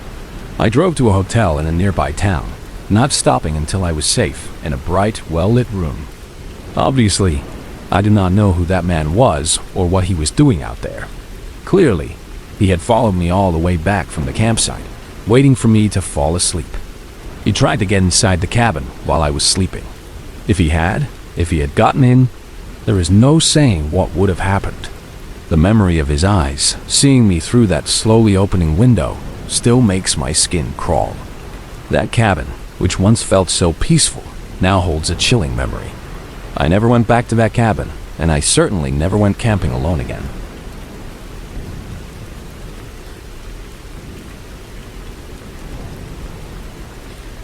This happened a couple of days before Halloween. The air was getting crisp, and there was a feeling of excitement and spookiness in the town. I actually had the next few days off work, which was a nice treat. So after I got off work, I was looking forward to staying up late and enjoying the quiet night to myself. I'd picked up some fast food on the way home, a burger and fries, and settled in for the evening. I ate my dinner on the couch while watching some new show on a streaming service. About 30 minutes into the show, I paused it. I had finished most of my food, but there were a few leftover fries and some wrapping I wanted to throw out. I walked into the kitchen, which was at the back of my house, and tossed the trash into the bin.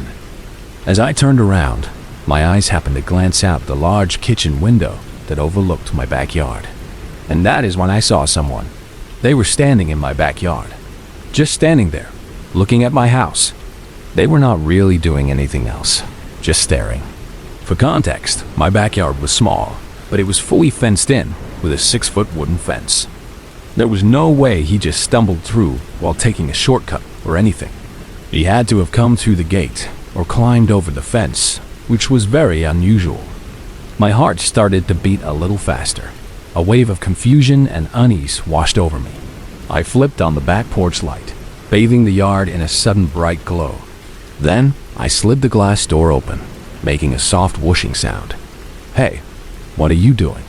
I yelled at them, my voice firm, trying to sound braver than I felt. With the porch light now on, I could see their face clearly. They were young, probably in their 20s, with dark, messy hair, but their eyes were what really struck me. They were tired, deep-set, and for lack of a better word, creepy. They held a strange blank stare, almost vacant. They did not respond to me. They just kept staring at the house. So I called out again, my voice louder this time. "You need to leave. This is my property." The guy looked over at me, his gaze shifting slowly, almost reluctantly. Then, he casually started walking toward the gate at the side of my yard. He opened it and walked out. I made sure they left, walking to my front window and watching them walk down the street until they disappeared into the darkness. Once he had left, I just took a moment to think about what was going on. It was such an odd thing. Why was he even standing in my backyard to begin with? He was just staring at my house for seemingly no reason. It made no sense. I even went as far as to go out into my backyard and stand in the exact same place he was. I looked up at my house, trying to see what he could have been looking at. But there really was not anything special. Just my house, a normal, ordinary house. I went back inside, still confused, and tried to forget it. I did not really know what else to do. I poured myself a drink, a glass of water, and sat back down on the couch. I unpaused the show I was watching. I finished the episode and just started the next one. So maybe 20 minutes had gone by. Everything was quiet. Then I heard it. A few subtle footsteps running lightly in my backyard. followed by a dull thud against my house. My blood ran cold. I stood up quickly, my heart pounding, and ran to the kitchen window again. And there he was. That same guy. He was now right against my back door, pressing his body against it. He was aggressively trying to pull it open, rattling the handle, shaking the whole door frame. I grabbed the handle from the inside, just in case he somehow got through the lock, trying to hold it shut. But seeing the rage in his eyes close up was horrifying. His face was contorted, his teeth bared, and those tired, creepy eyes were now wild with a terrifying intensity. He was desperate to get in. I backed away from the door, my phone already in my hand. I dialed the police, my fingers trembling. I stood in the kitchen, watching this guy continue to try to get in, pushing and pulling at the door. He was surprisingly strong. But then, he just stopped. He stood still. He stared at me through the glass door, breathing heavily, still having that crazed, intense look in his eyes. He did not say anything. He just stared. Then, he walked back to the gate, the one he had used before. But this time, he did not walk away down the street. He opened the gate, walked through, and then stayed somewhere on the side of the house, like he was hiding. My mind raced. I constantly went back and forth from all the windows, peeking through the blinds, waiting for the police to arrive, and hoping the guy did not try anything else. I checked the front, the sides, making sure he was not trying another entry point. 5 minutes went by with no sounds or movement.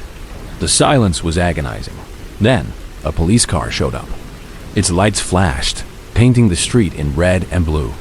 Right away, I heard footsteps running from the side of the house, but not away from the house. They ran back up to the door, my back door, trying to force it open again. He chose to attempt breaking in again, with the police arriving, rather than taking his chances running away. Obviously, the police were able to get him in the act. They caught him red-handed, trying to force open my door.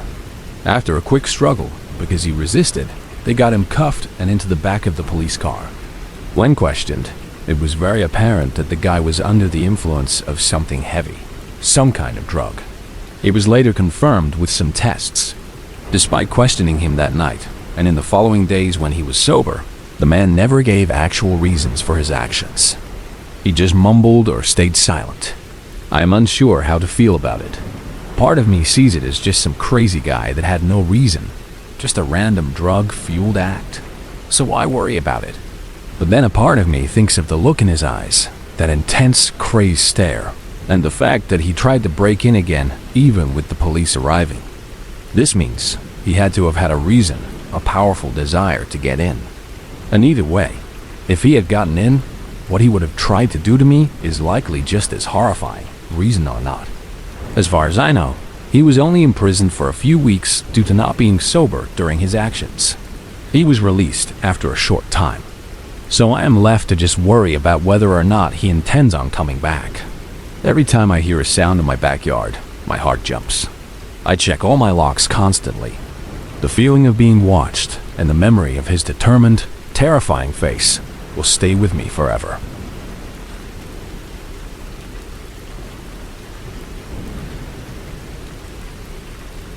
Two years ago, I lived with my younger brother on the East Coast. We were in a small apartment, just the two of us. For the most part, though, we did not really go out much. I mean, we would hang out with friends a lot, go get food or whatever, but we never really went out and did anything interesting, anything adventurous. I started to look up things to do in our area, wanting a new experience. And one of the most common suggestions was camping, because we were right along the Appalachian mountain range, a huge area of forests and trails. I told my brother about the idea, but he did not seem very interested. He preferred staying home, too. So, I decided I would go alone. A couple of days later, I went out and bought a few things like a small, lightweight tent and some basic safety tools like a compass and a first aid kit.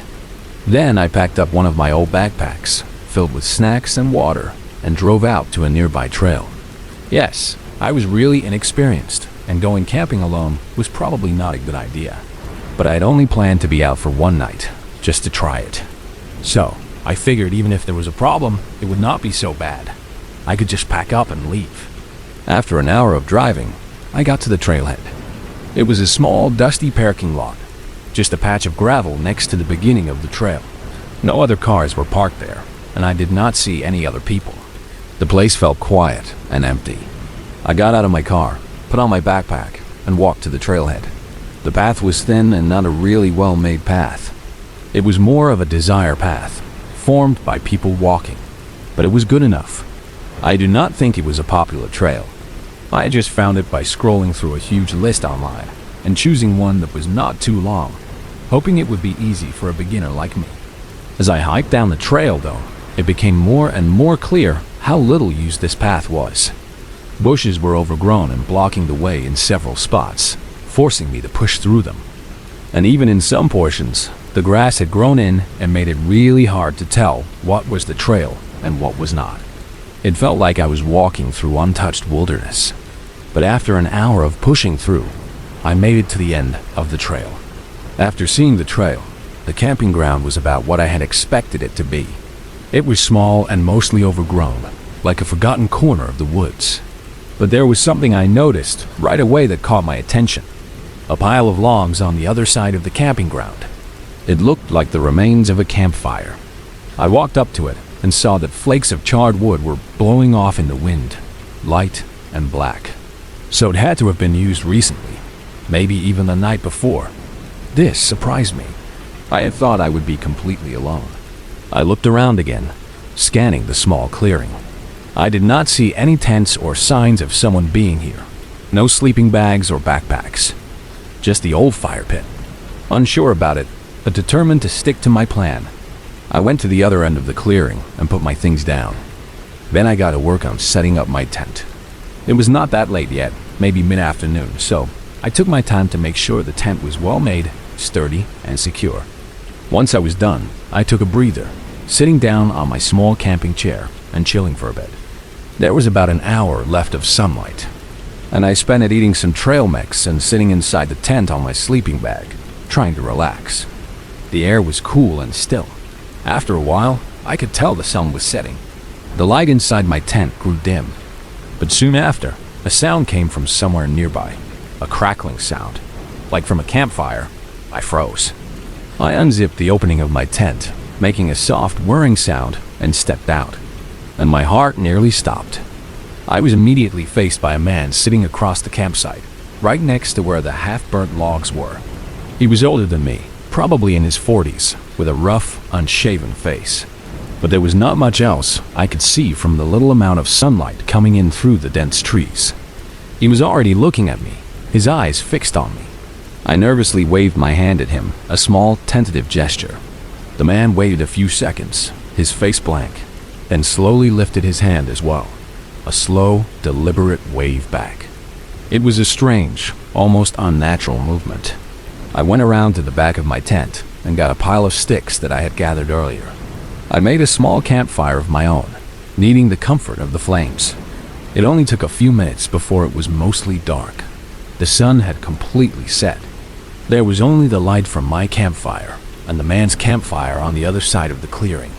I kept looking over, trying to see if he had a tent or a backpack or something, any gear. But all I could see was him, sitting by his fire, a dark shape in the dim light. Every time I looked, I only got more weirded out and uneasy. Where did he even come from? My tent was set up right next to the trail, so I would have heard him walk up, unless he came from the other side, which was just empty woods, thick and impassable. He must have walked through the deep woods. I sat out there for at least an hour, probably 2, just watching my fire, listening to the crackling. I never saw the man move from his spot. He just sat by his fire, looking forward, staring into the flames like a statue. It was unnerving. Eventually, I went inside my tent, figuring I had to be overthinking all of this. The man was probably just another camper, a quiet one. He was at a public camping ground after all. There was no real danger, I told myself. I laid down and tried to rest, pulling my sleeping bag up to my chin. But I do not think my mind would let me sleep for some reason. My body was tired, but my brain was wide awake, buzzing with a nervous energy. So I just stared at the ceiling of my tent and listened to the faint crackling of the man's campfire on the other side of the clearing. I was in there for probably another hour, just lying there, when I heard something else. Leaves, slowly crunching, making their way toward my tent. My breath hitched. I sat up quickly, pulling myself up straight, and listened more carefully. The sound was distinct, slow, deliberate, until I could see the shadow of the man standing on the other side of the fabric of my tent. He was right outside. My whole body froze. My muscles went rigid. I watched his shadow, a dark shape against the slightly lighter tent wall, just stand there for a moment, not moving, not speaking. My heart was pounding, a frantic drum in my ears. Then, his shadow started moving away, slowly, and I heard the leaves crunch into the distance. He was leaving. I quickly unzipped the tent. My hands were shaking so much. I looked out. The campground was empty. The man was gone. He had left only the burning logs of his campfire, still sending up faint smoke. I started to pack up, shoving the tent into its bag, not caring about neatness. I even bent and broke some of the rods in my haste, just to move faster. My only thought was to get out. I left without ever seeing the man come back. As for what happened out there, or what was going to happen, what his true intentions were, I really do not know. But I never went camping alone again after that night. The image of his silent shadow outside my tent, and the chilling thought of him watching me sleep, is something I will never forget.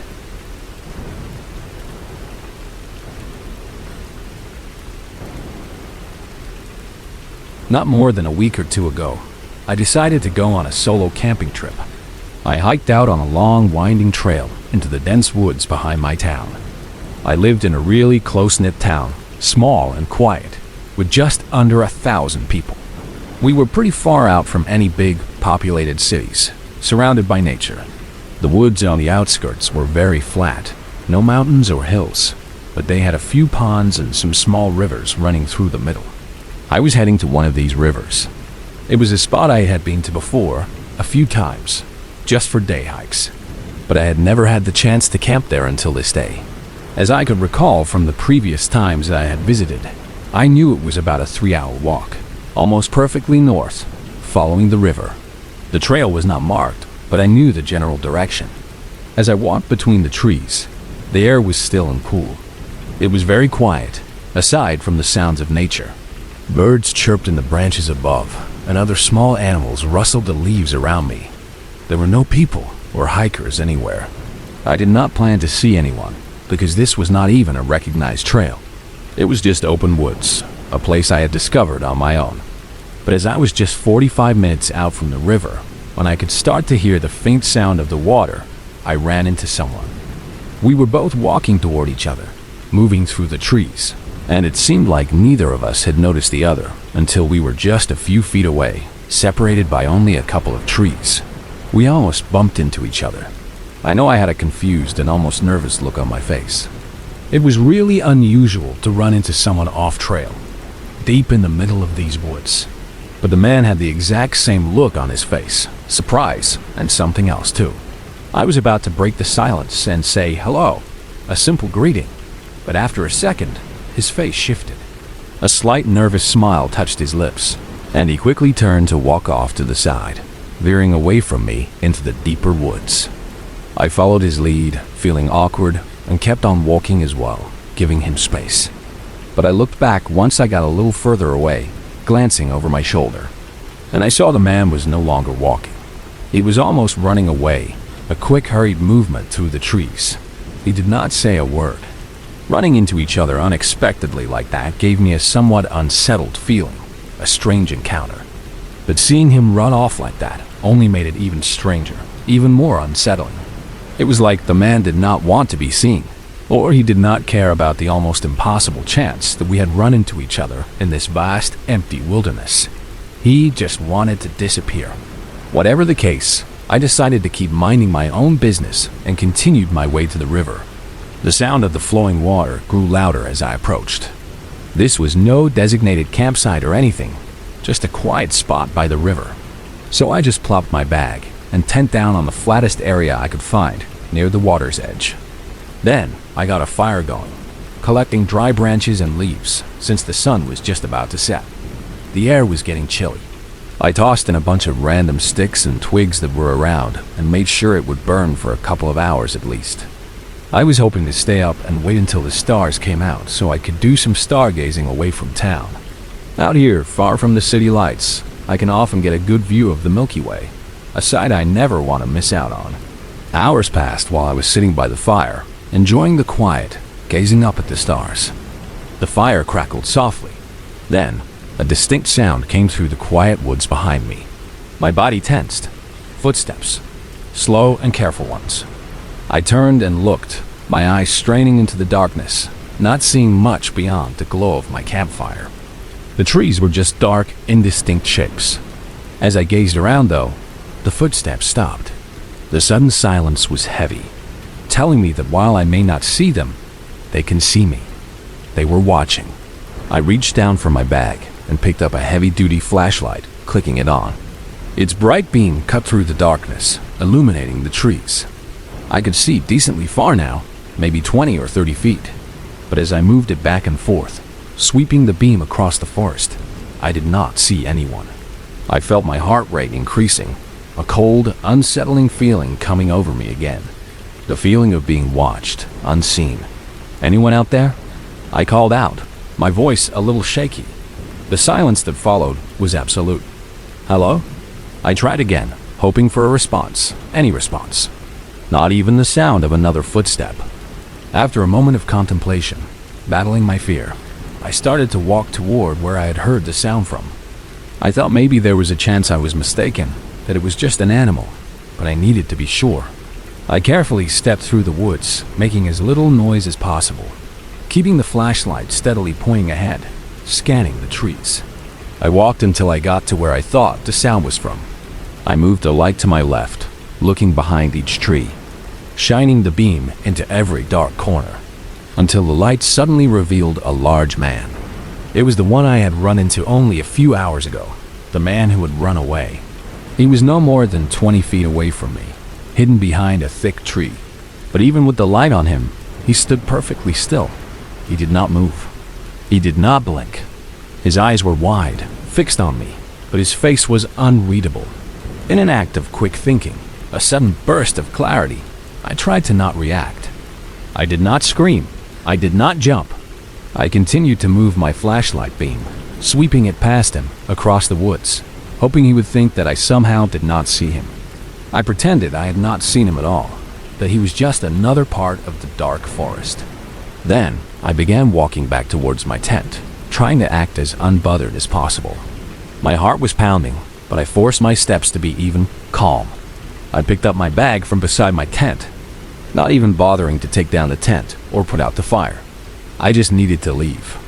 I looked around once more, a quick, nervous scan, before quickly leaving my tent and campfire behind and walking into the woods, following the riverside.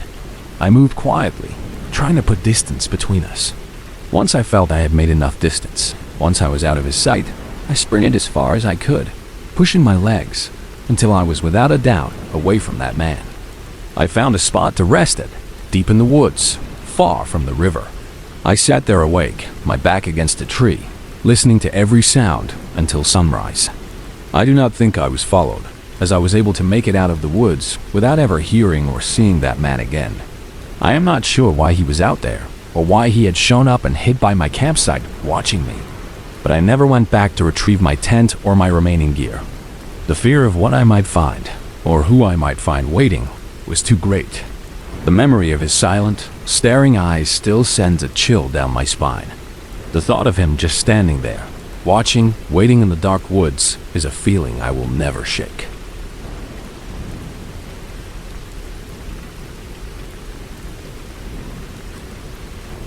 I have been a truck driver for nearly 20 years. In that time, I have driven across this massive country more times than I can count. It is usually the same trip every single time. The same long, winding roads, the same small, familiar truck stops, and the same constant hum of my large engine. Over these 2 decades, nothing truly crazy has ever happened to me. I have had a few strange moments, of course, but they never turned into anything serious. So, when I began this particular drive, heading from the eastern side of the country to the far western coast with a full truckload. I had no worries at all. It was just another normal day on the job, another long journey, a regular part of my life. I had no idea that this routine trip would soon turn into something I would never forget. Something that would shake me to my very core and change the way I looked at the road forever. About 20 hours into my route, the weather started to turn bad. A heavy storm began to roll in, making it very hard to see and forcing me to slow down my driving. It was also getting very late, well past midnight, so I was already feeling tired. My eyes were heavy, and I was actively searching for the next truck stop, a place where I could safely pull over and get some much-needed sleep. The rain was pounding hard against my windshield, and the wind was making my truck sway slightly. The road was slick and dark, with almost no other vehicles around. It felt like I was the only person moving through this wild weather, a tiny island of light in a sea of darkness. I kept my gaze fixed on the road ahead, hoping to see a sign for a place to rest. As I drove through the increasing downpour, a sudden blinding light appeared behind me. It came out of nowhere. The highway I was on was perfectly flat and straight for miles, so I would have easily seen any car approaching in my mirrors from a long distance, but this was different. The lights were just suddenly there, right behind me, like a ghost had just appeared on my tail. Maybe they had just switched on their headlights, I thought to myself, trying to make sense of it. I did not know for sure, but they came up very quickly, getting incredibly close to the back of my trailer. My eyes were glued to my side mirrors, watching them approach. They got so close that their bright lights were completely hidden by my trailer. All I could see were their powerful headlights reflecting off the back of my truck, a strange glow in the heavy rain. Then, just as suddenly as they appeared, their lights completely shut off. My heart gave a little jump inside my chest.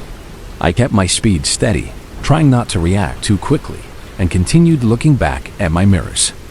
I desperately tried to see if they were still behind me, but without their lights, it was impossible to tell in the dark, pouring rain.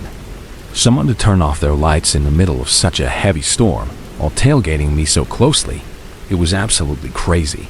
It made no sense at all. A shiver ran down my spine. This felt wrong. This felt dangerous. I started to feel a knot form in my stomach, a sense of deep unease. What kind of person would do something like that? What were their intentions? My mind raced, trying to find an explanation, but I could not. Thankfully, a small, faded sign appeared through the rain, showing that a truck stop was only 5 miles ahead. A tiny flicker of relief sparked within me. At least I knew I was close to getting away from whatever this strange situation was. I did not want to jump to conclusions based on just some very weird behavior, but as a long-haul truck driver, it is almost impossible not to think about the possibility of an attempted robbery, especially when you are all alone on a deserted road in the middle of the night. The thought sent a cold wave through me. I gripped the steering wheel tighter, my knuckles turning white. I scanned my mirrors again, peering into the blackness, but there was still no sign of the vehicle. Had they driven off? Were they still there, hidden in the dark, waiting for me? The uncertainty was unsettling. For the rest of those 5 long miles, I saw no signs of them behind me. The road remained dark and empty in my mirrors. I was still very much on edge because the rain was so thick and the night was so dark that I could not really see anything clearly anyway. My vision was limited to a few feet in front of my truck. But as I got closer and closer to the truck stop, the feeling of worry slowly started to lessen.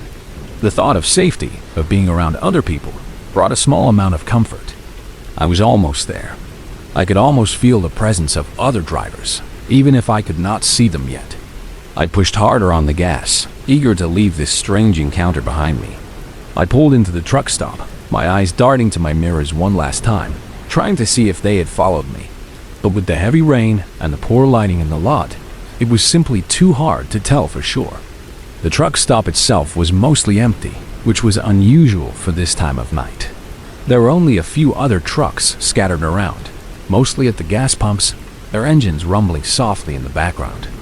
I pulled my large truck off to the side, away from the pumps, and parked in the middle of the wide open lot.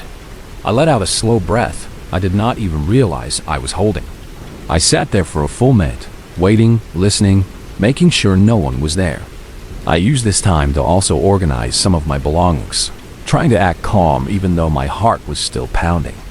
After that minute, I opened the truck door slowly, pushing it just enough to lean my head out and look along the side of the long trailer. The cold rain instantly drenched me in just a matter of seconds, but I did not care. I needed to see. From what I could tell, there was no car behind me, no mysterious vehicle hidden in the shadows, just the dark, empty pavement and the falling rain. A wave of profound relief washed over me. I closed the door, feeling a little bit safer now, a tiny bit of calm settling in. I grabbed my pillow and my soft blanket from the passenger side, then methodically locked all the doors, a double check for security. I turned off the truck engine, letting the silence of the cabin settle in, broken only by the sound of the rain outside. I tried to get some sleep, hoping to forget the strange events of the last hour. The rain continued to pound hard on the metal roof of my truck, creating a rhythmic drumming sound. This constant noise, usually annoying, somehow made it easy for me to fall asleep. It blocked out any possible sounds that might come from other trucks pulling in or out of the lot, wrapping me in a watery cocoon. I drifted off, exhausted and slightly unnerved, but feeling safe enough. When I woke up though, it felt like I'd only been asleep for a few short minutes. My eyes opened sluggishly. I looked around the inside of my cab, seeing that it was still pitch black outside. The storm was still raging, if not even worse than before. Before I could even think about checking my mirrors again, a single, very loud jolt shook the entire truck. It felt like something heavy had hit it. My eyes immediately opened wider, now fully awake and alert. A sudden rush of fear surged through me. What was that? My hand instinctively reached for the door handle. I pushed it open slowly, just a crack, and peered out into the darkness behind the trailer. Through the heavy, blurry rain, I could barely make out the outline of a car. It was still there, its headlights still off, just as before. And then I saw them. 2 men. They were moving around in front of the car, their shapes indistinct but clearly human. They were doing something, but I could not tell what. A cold wave of pure terror washed over me. I hesitated to step out of the truck and confront them. My heart hammered against my ribs, loud in my ears. What if they had weapons? What if they were truly dangerous? As I sat there, frozen in that agonizing moment of hesitation, the door of my truck suddenly slammed violently against my body. The force of it shoved me back further into the driver's seat, knocking the air out of my lungs. Another man stood outside my door, his face a blur in the darkness, but his presence menacing. He yelled something at me, a shock command to stay right where I was. His voice was rough, full of anger. Then he slammed the door again, the sound echoing through the cab. His right hand was shoved deep into the pocket of his dark hoodie, hinting at something hidden within, with 2 other men behind the truck, doing whatever they were doing. And this one directly outside my door, watching my every move. I was in no position to try anything at all. I was trapped. I could feel the truck shake again, a distinct movement that told me they were definitely doing something at the back of my trailer. I just sat there, frozen in place, while the guy outside my door watched my every movement. His gaze was fixed on me, unblinking, unwavering. He did not even look away for a single second. It felt like an eternity. This terrifying standoff went on for a few long, agonizing minutes. Every second felt stretched, full of a dreadful silence broken only by the rain. Then, as suddenly as they had appeared, the men all ran back to their dark car. The engine roared to life, and they sped off, disappearing into the rainy night. I was still in a deep state of shock, my body rigid, as I watched their car disappear onto the main road. I could not move. My mind struggled to process what had just happened. Eventually, when my hands stopped shaking enough, I grabbed my phone and called the police, putting in a detailed report about the incident. I gave them every detail I could remember, every fleeting image and sound. But despite my detailed report, no information ever came up on who the men were. They were like ghosts, vanishing without a trace. All I know, all I can tell myself even now, is that if I had been any less aware of my surroundings, if I had just tried to drive off at the very first sight of those men, I probably would not have been able to make it out as safely as I did. The thought still sends a shiver down my spine. The fear of what they truly wanted, of what might have happened, still haunts my nights on the road.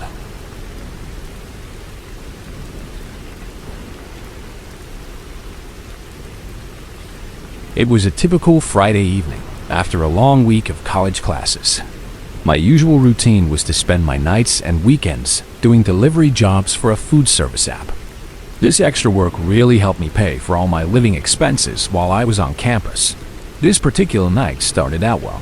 I managed to complete a lot of orders very quickly, making a good amount of money during the busy dinner rush. But then, after that busy period, everything suddenly hit a wall. Very few orders were coming through on my phone, and the ones that did show up were for very low pay, basically a waste of my time and gas. I was starting to get frustrated, just driving around aimlessly, waiting for something worthwhile. Then, after about an hour of this slow period, an order finally came through that was not too bad. It was for a delivery 8 miles away from where I was, but the payment for it was well worth the distance. It was not an absurd amount, but it was enough to make it feel fair, not like a ripoff, which many of the other orders often were. I quickly accepted the order and drove to the restaurant.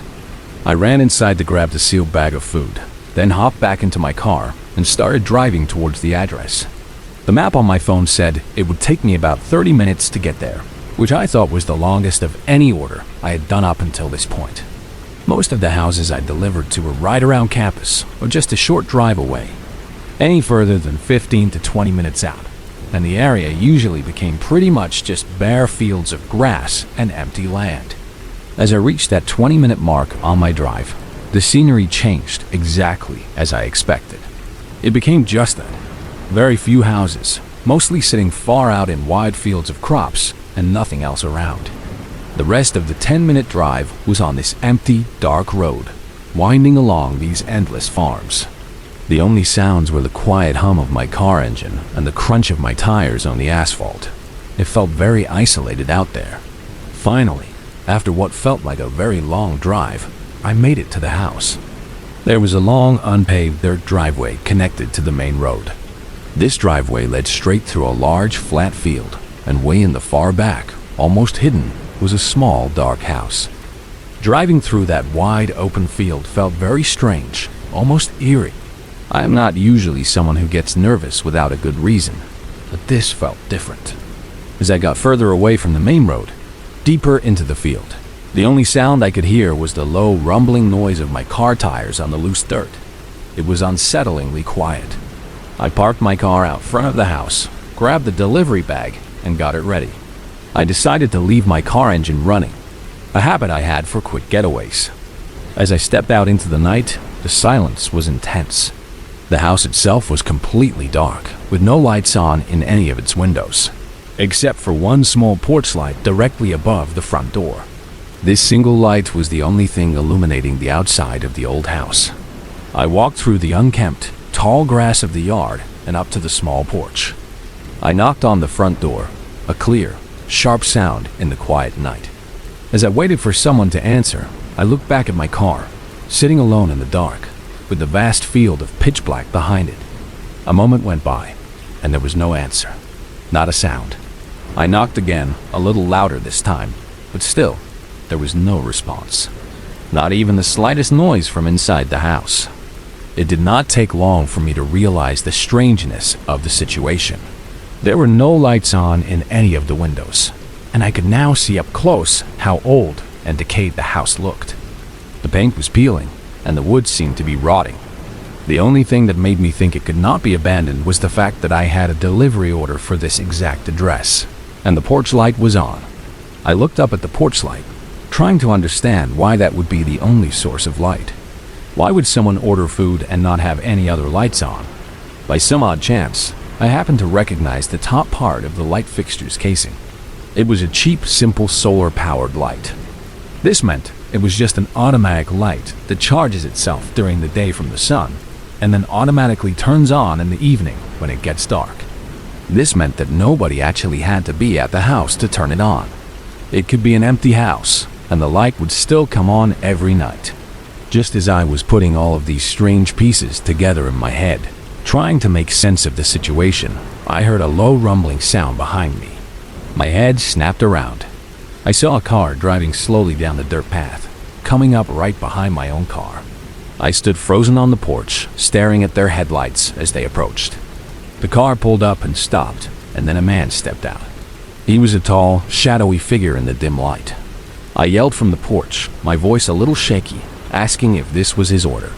But he did not reply.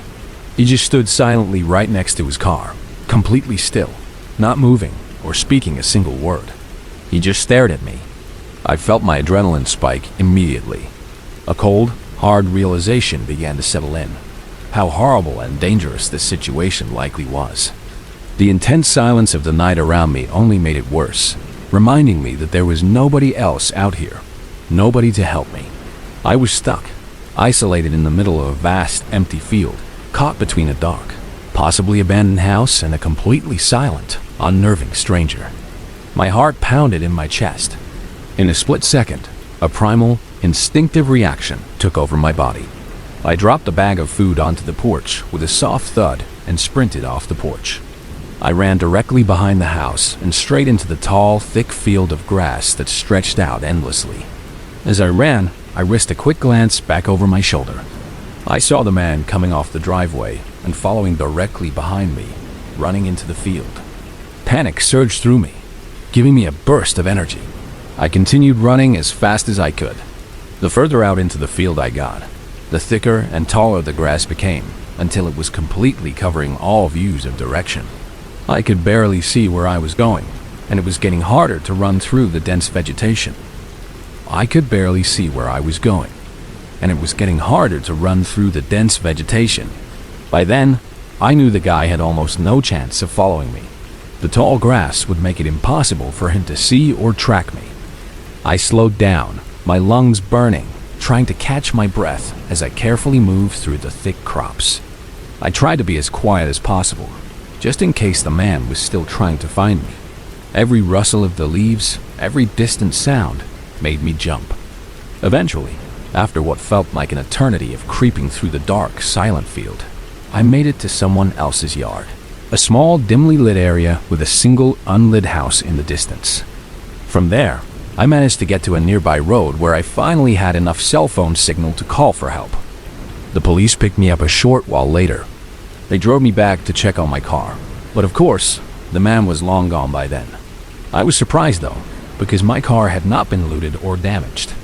And even stranger, the bag of food I had dropped was still sitting right on the porch of the abandoned house. But this could only mean one thing. The man had other intentions that were likely far worse than just robbing me of my car or my belongings. The thought sent a chill down my spine that I still feel to this day. I still do not know what he wanted, but the image of him standing silently in the dark field, just staring, still haunts my mind.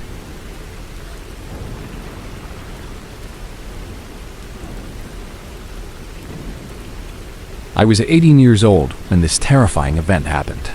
I was making the long road trip from my quiet hometown to my new college, a major step into adulthood. All of my belongings were crammed into the trunk and back seat of my old, cheap SUV. This journey was not only my first long road trip completely alone, but it was also going to be my first time being away from my family for an extended amount of time. So, understandably, my nerves were very high. I was excited, but also a little scared. The directions on my map said the trip was a total of 600 miles. I planned to split the drive into 2 days, finding a hotel halfway. I was taking whatever route the navigation system told me to take, and it estimated I would reach my hotel by 11 o'clock at night. But with the possibility of heavy traffic, necessary gas stops, and grabbing food, I knew I would likely get there much later than that. As the sun began to set on my first day of driving, the sky turned a deep orange, then faded into a dusky purple. By 7 o'clock in the evening, the sun was completely gone, and most of the other cars had disappeared from the highway too. Every once in a while, a car would pass me, and I would watch their bright headlights slowly fade into the darkness in front of me. But for most of the drive, it was just me, alone on the wide, dark road. This emptiness, this isolation, actually started to make me feel very tired and bored. My eyelids felt heavy, and my mind started to wander. Around 10 o'clock, feeling the deep tiredness set in, I decided I would stop at the very next gas station I saw before I pushed through the final stretch of the drive to my hotel. I needed to stretch my legs and get a cold drink. About 10 minutes later, a sign appeared for a gas station, and I exited the main road. The station was far out in the middle of nowhere. It was not a town or anything like that. It was literally just a gas station with a few gas pumps and a tiny convenience store. I did not see any other cars on the road, nor any in the gas station lot. There were not even any lights from any nearby houses or buildings in the distance. It was completely isolated, a small island of light in a vast sea of darkness. I pulled my SUV right up to an empty pump and got out to start topping off my gas tank. As I looked around, adjusting to the dim lights, I almost jumped when a man suddenly walked up to me from the side of the convenience store building. Compared to me, he was much older, probably in his 50s if I had to guess. He honestly looked like he might be homeless, with dirty clothes and tangled hair. But regardless of his appearance, being approached out here in the middle of nowhere was not something I was expecting at all. And his short, strange smile, a tight, forced expression, did not make me feel any more comfortable about him being so close. My heart gave a little skip. "Hi, do you need something?" I said, trying to sound polite, but also hoping he would not walk any closer to me. The man stopped a few feet from my car. He looked around, almost cautiously, as if checking for something, before he finally responded. His voice was low and raspy. "Take the exit back onto the highway." I looked at him, completely confused, not sure if I was understanding him correctly. What did he mean? Take the exit back. He pointed behind me with a long, thin finger at the exit I had just come from. He repeated himself, his voice a little more firm this time. Take the exit back onto the highway. After a second of trying to process his strange words, I simply said, "Okay," still very confused. The man then turned and walked off, moving towards the side of the convenience store. But I was still very puzzled. The exit I had just used, the one he wanted me to take again, was a one-way road leading off the highway. By his logic, he wanted me to drive the wrong way on a one-way road and then do a U-turn back onto the highway. It just did not make any sense at all. It was completely illogical. I looked out at the entrance road, the obvious and correct one that I was supposed to take to get back onto the highway. There were no signs of any construction or anything blocking it. It just looked like an empty ramp, perfectly fine. As I put the gas pump nozzle back into its holder and got back into my car, I glanced over at the man. He was now just sitting quietly against the side of the convenience store, watching me. The more I thought about what he had said, the crazier he seemed. Just sitting out here in the middle of the night, saying such nonsense. I started to wonder if this might be some kind of trap, a trick to get me to do something dangerous. My gut feeling told me to be careful. So, I went with my instinct, which was to ignore his strange advice. I drove my SUV out of the lot and straight towards the correct entrance ramp to the highway. As I merged onto the highway, I immediately realized that pretty much all the streetlights were out. The road ahead was swallowed by darkness. I slowed down, thinking maybe this was a construction zone or some kind of emergency. I kept my eyes focused intently on the road directly ahead of me, making sure to be extremely cautious of anything I expected. The darkness was thick, almost suffocating. But while I was slowly making my way through the unlit road, I saw only a brief, fleeting outline of a dark figure to my left, just off the side of the road. Before I could even react, a large pickup truck came out of nowhere, its lights suddenly blazing, and stopped abruptly right in front of my car, blocking my path. Every door on the pickup truck opened at the exact same moment. 4 men jumped out of the truck and immediately started running up to my car. They were holding all kinds of crude weapons, heavy metal bats, gleaming machetes, and sharp knives. What struck me most was that they were not even wearing anything to cover their faces. Their eyes, visible in the faint light, held this unnerving, emotionless gaze, like they felt absolutely nothing about what they were doing. They were cold, empty, and terrifying. I quickly started backing up my car, my mind racing, as they got just a few feet away from my windows. My hands were shaking on the steering wheel. As soon as I got far enough back, out of their immediate reach, I suddenly saw the outlines of dozens of other people coming out of the shadows off the side of the road. They were emerging from the dark woods, silently, like a nightmare coming to life. A few of them even tried chasing my car as I frantically reversed out of there, desperate to escape. As soon as I could, I turned my car sharply and sped off, my heart pounding like a drum against my ribs. I did not look back. I called the emergency services number 911 as soon as I felt I was safe, speeding down the highway, far away from that terrifying scene. But for some strange reason, I never got a call back from them. No update on the report at all. It was almost like they did not even check on it, or that my call had never gone through. Ironically though, it was the creepy old guy at the gas station who had tried to prevent me from even getting caught up in that terrifying mess. Or at least, that is what I assume he was doing with his strange warning. Either way, I was incredibly lucky to get out of that situation with my life. I still have no idea what that was, or what those people were all planning to do to me. The memory of their empty eyes still haunts me whenever I think about that dark, lonely highway.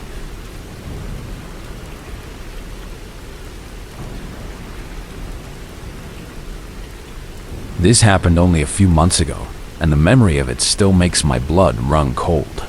I was spending the weekend cozying up inside my apartment. It was the very end of winter, and these were the last few cold days before the weather was supposed to start heating up for spring.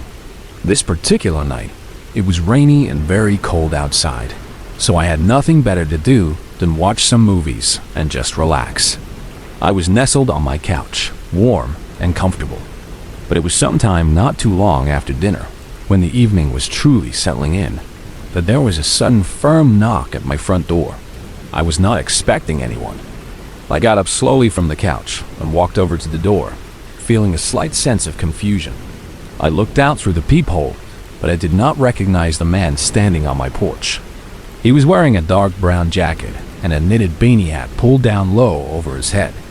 What was even stranger was that he was holding a snow shovel. Seeing as there was absolutely no snow on the ground, and it was just rain, I did not understand what he could possibly be here for. I cracked the door open just an inch, keeping the chain lock on, and asked him what he wanted. It took all but 5 seconds of listening to him speak to know that he was up to no good. He stumbled over his words, his voice raspy and uncertain, trying to tell me a long, winding story about how he was just a friendly guy looking for any odd jobs to do in my yard. His story felt off, unnatural, almost rehearsed, but poorly done. Something about his whole demeanor just screamed danger. So, I politely but firmly said, "No thanks," and started to gently shut the door. But the guy was very quick. He immediately put his hand on the door, stopping it from closing. For a second, he just stared at me through the small gap, keeping the door from moving. His eyes were wide, unblinking, and unsettling. Then, after what felt like an eternity, he slowly let go. I quickly shut the door and locked it with a solid click, my heart pounding in my chest. After processing what had just happened, the strange encounter, I looked back out the window, peeking through a gap in the blinds. He walked slowly down to the sidewalk and then disappeared into the rainy fog that was now thick outside. I watched for another minute, just to make absolutely sure he had actually left for good. Then, I went back to my movie, trying to shake off the strange feeling. The guy was definitely sketchy, but I did not really think he would come back or anything. I figured he would probably just go on to the next house, looking for some other easy target. The rain had picked up over the next hour, turning into a steady downpour against my windows. I was still in the living room, now thoroughly into another movie, although I knew I was probably too tired to finish it. My eyes were drifting in and out of focus, trying to stay awake. Randomly, a loud, heavy movement came from above me. It shook the entire apartment. It was just one single, distinct jolt. It was kind of hard to tell exactly how loud it actually was with the sound of the heavy rain outside, but what was very odd about it was that it was definitely from directly above me. It was not a typical settling noise. I got up from the couch, feeling a new wave of alertness, and walked upstairs, looking for anything that might have fallen over or even a leak in the ceiling that might have made the house settle a bit. I checked every room, but I found absolutely nothing out of place. No fallen objects, no water, no cracks. It could have been one of the gutters clicking out of place from the heavy rain, or really anything else, I tried to tell myself. So, I tried to ignore it, telling myself it was nothing. I went back downstairs, and being more awake now after the jolt, I decided to finish the rest of the movie. By the time I had finished the movie and was ready to go to bed, it was nearly midnight.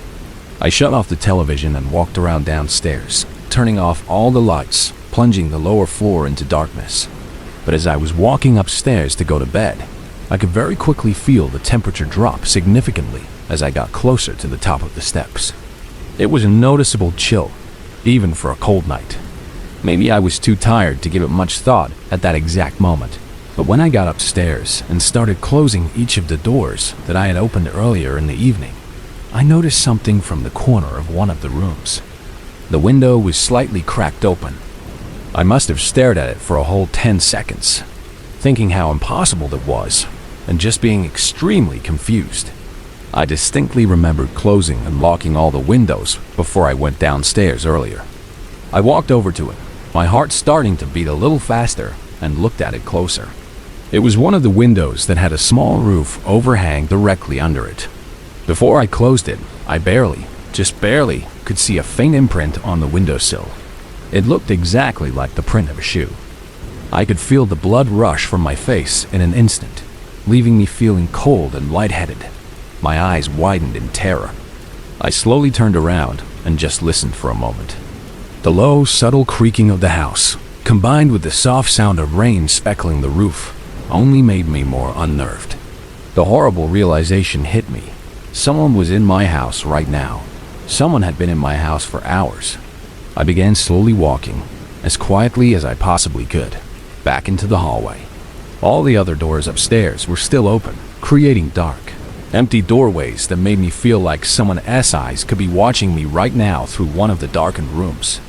Every shadow seemed to hold a hidden threat. I was able to make it downstairs though, moving like a ghost. From there, I grabbed my phone and quickly hid inside the dark garage, my heart pounding. I immediately called emergency services, 911. It took 5 long, terrifying minutes for the first police officer to arrive. During that entire time, I heard nothing but the pounding rain outside. Every second felt like an hour. Once I finally let the officer inside, I waited nervously on my porch, peering into the night as he began to search my home. About 2 minutes later, an eternity, I heard him call out from upstairs, his voice echoing through the quiet house. Then, he came back down, walking with a man in handcuffs. I quickly recognized him. It was the same man who had shown up on my doorstep earlier in the night, the one with the snow shovel. He had a terrible look of pure anger etched across his face as he passed by me and was then roughly thrown into the police car. Putting all the pieces together now, the man had clearly climbed up onto my roof, which was likely the cause of the loud jolt I had heard hours ago. From the roof, he then got in through the second-story window, the one I had never even thought to lock before. It was a small, high window, not easily accessible. Most disturbing though, the officer told me that the man was hiding directly in the master bedroom, which was my own bedroom. I was literally 30 seconds from entering that room, and maybe even falling asleep, without any idea that he was secretly in there. The officer also pointed out that the guy had even taken off his shoes after climbing in the window, specifically to not let his shoe prints show on the carpet. So, the fact that I saw the tiny imprint on the windowsill was nothing short of a miracle. With him going directly to my bedroom, his intentions were clearly malicious and terrifying. Thankfully, the judge agreed when he was prosecuted. It has only been a few months since that night, but I still have many sleepless nights, swear. I cannot help but feel like someone is still hiding inside my home watching me in the middle of the night. The feeling of being watched, even when I am alone, is something that I just cannot shake.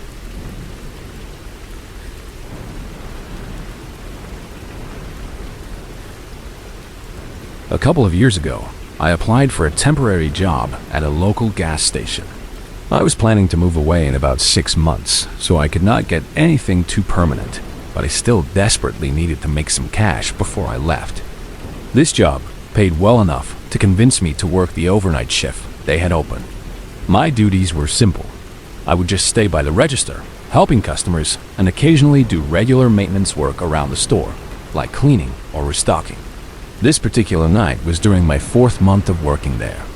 At some point during this time, I had become very familiar with a specific customer who came in pretty frequently. Almost every single night, around 1 or 2 o'clock in the morning, this guy would walk in and buy random different things.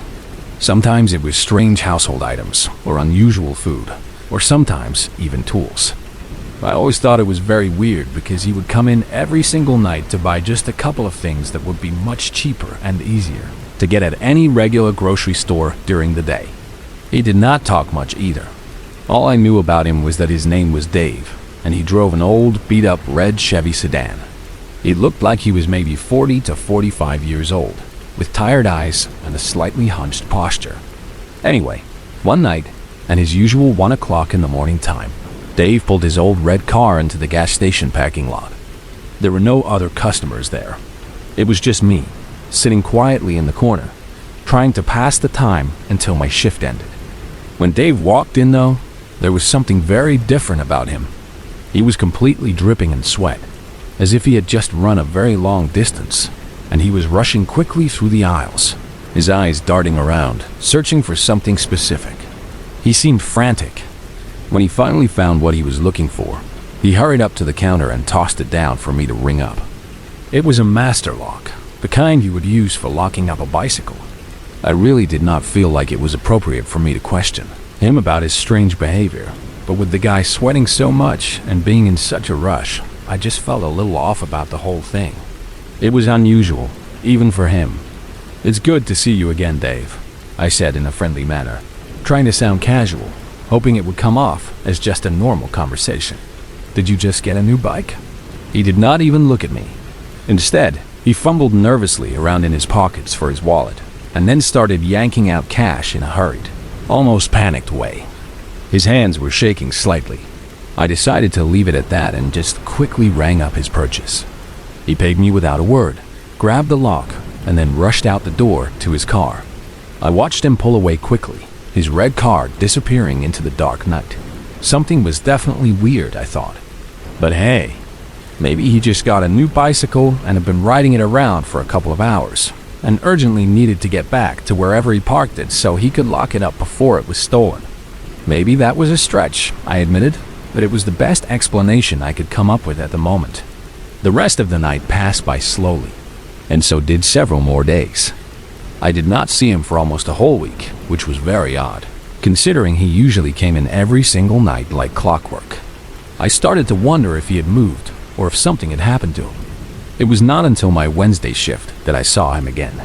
It was drizzling outside, a light, steady rain, so the first several hours of my shift went by really slowly.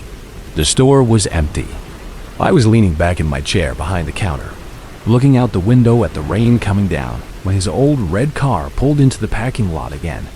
As soon as he parked, he got out and rushed inside, moving with the same frantic energy as before. I greeted him as he entered, a polite, standard greeting, but he completely ignored me. He hurried through the aisles, his head down, and he was talking to himself under his breath. I could not clearly hear what he was saying, but it sounded like he was frustrated, murmuring to himself. I got really uncomfortable. It felt like my gut was screaming at me that something was very wrong. My eyes followed him. Then I heard it. A distinct, loud movement. My eyes immediately shifted to the window, looking in the direction the sound had come from. The only thing there was Dave's car. It was a loud movement, like someone kicking the inside of the car door very hard. After a second, my gaze snapped back to Dave. He was not rushing anymore. He was standing completely still in the aisle, at the very end of the row, staring directly at me. His eyes were wide, fixed on me, as if I had just discovered something that I absolutely should not have known. His stare sent a cold shiver down my spine. There was another loud movement, exactly like the first one, coming from his car. But my eyes were fixed on Dave, unable to look away, as I could feel panic rapidly rushing through my body. The air felt thick with tension. Then, he quickly looked away from me, his eyes darting to the floor, and hurried out the door, moving very fast. I was still stunned, frozen in place, but I managed to get my phone out quickly and snap a picture of his license plate as he drove away. My hands were shaking so much, I almost dropped the phone. I called the police immediately after he left. That night felt extremely long as I waited anxiously for any updates from them. Every minute dragged on. It was not until I got home around 6 o'clock in the morning, exhausted and still deeply unsettled, that I finally received a call from the police. They had found the guy from the license plate I gave them, and they had found something else. They found a woman that he had kidnapped. Apparently, he had just moved into a new small cabin on the very edge of town less than a week ago, a remote place where he thought he would be hidden. He had no registered prior address, so the police had no way to know what he had been secretly up to before this incident. Luckily, they saved this woman before she was harmed, before he could do whatever terrible things he had planned. Also, it turned out Dave was not his real name, which was not surprising at all. But at least he is locked up for good now, and that brings me some small comfort. The image of his eyes, filled with that strange mixture of frustration and knowing, still comes to me sometimes in the quiet of the night.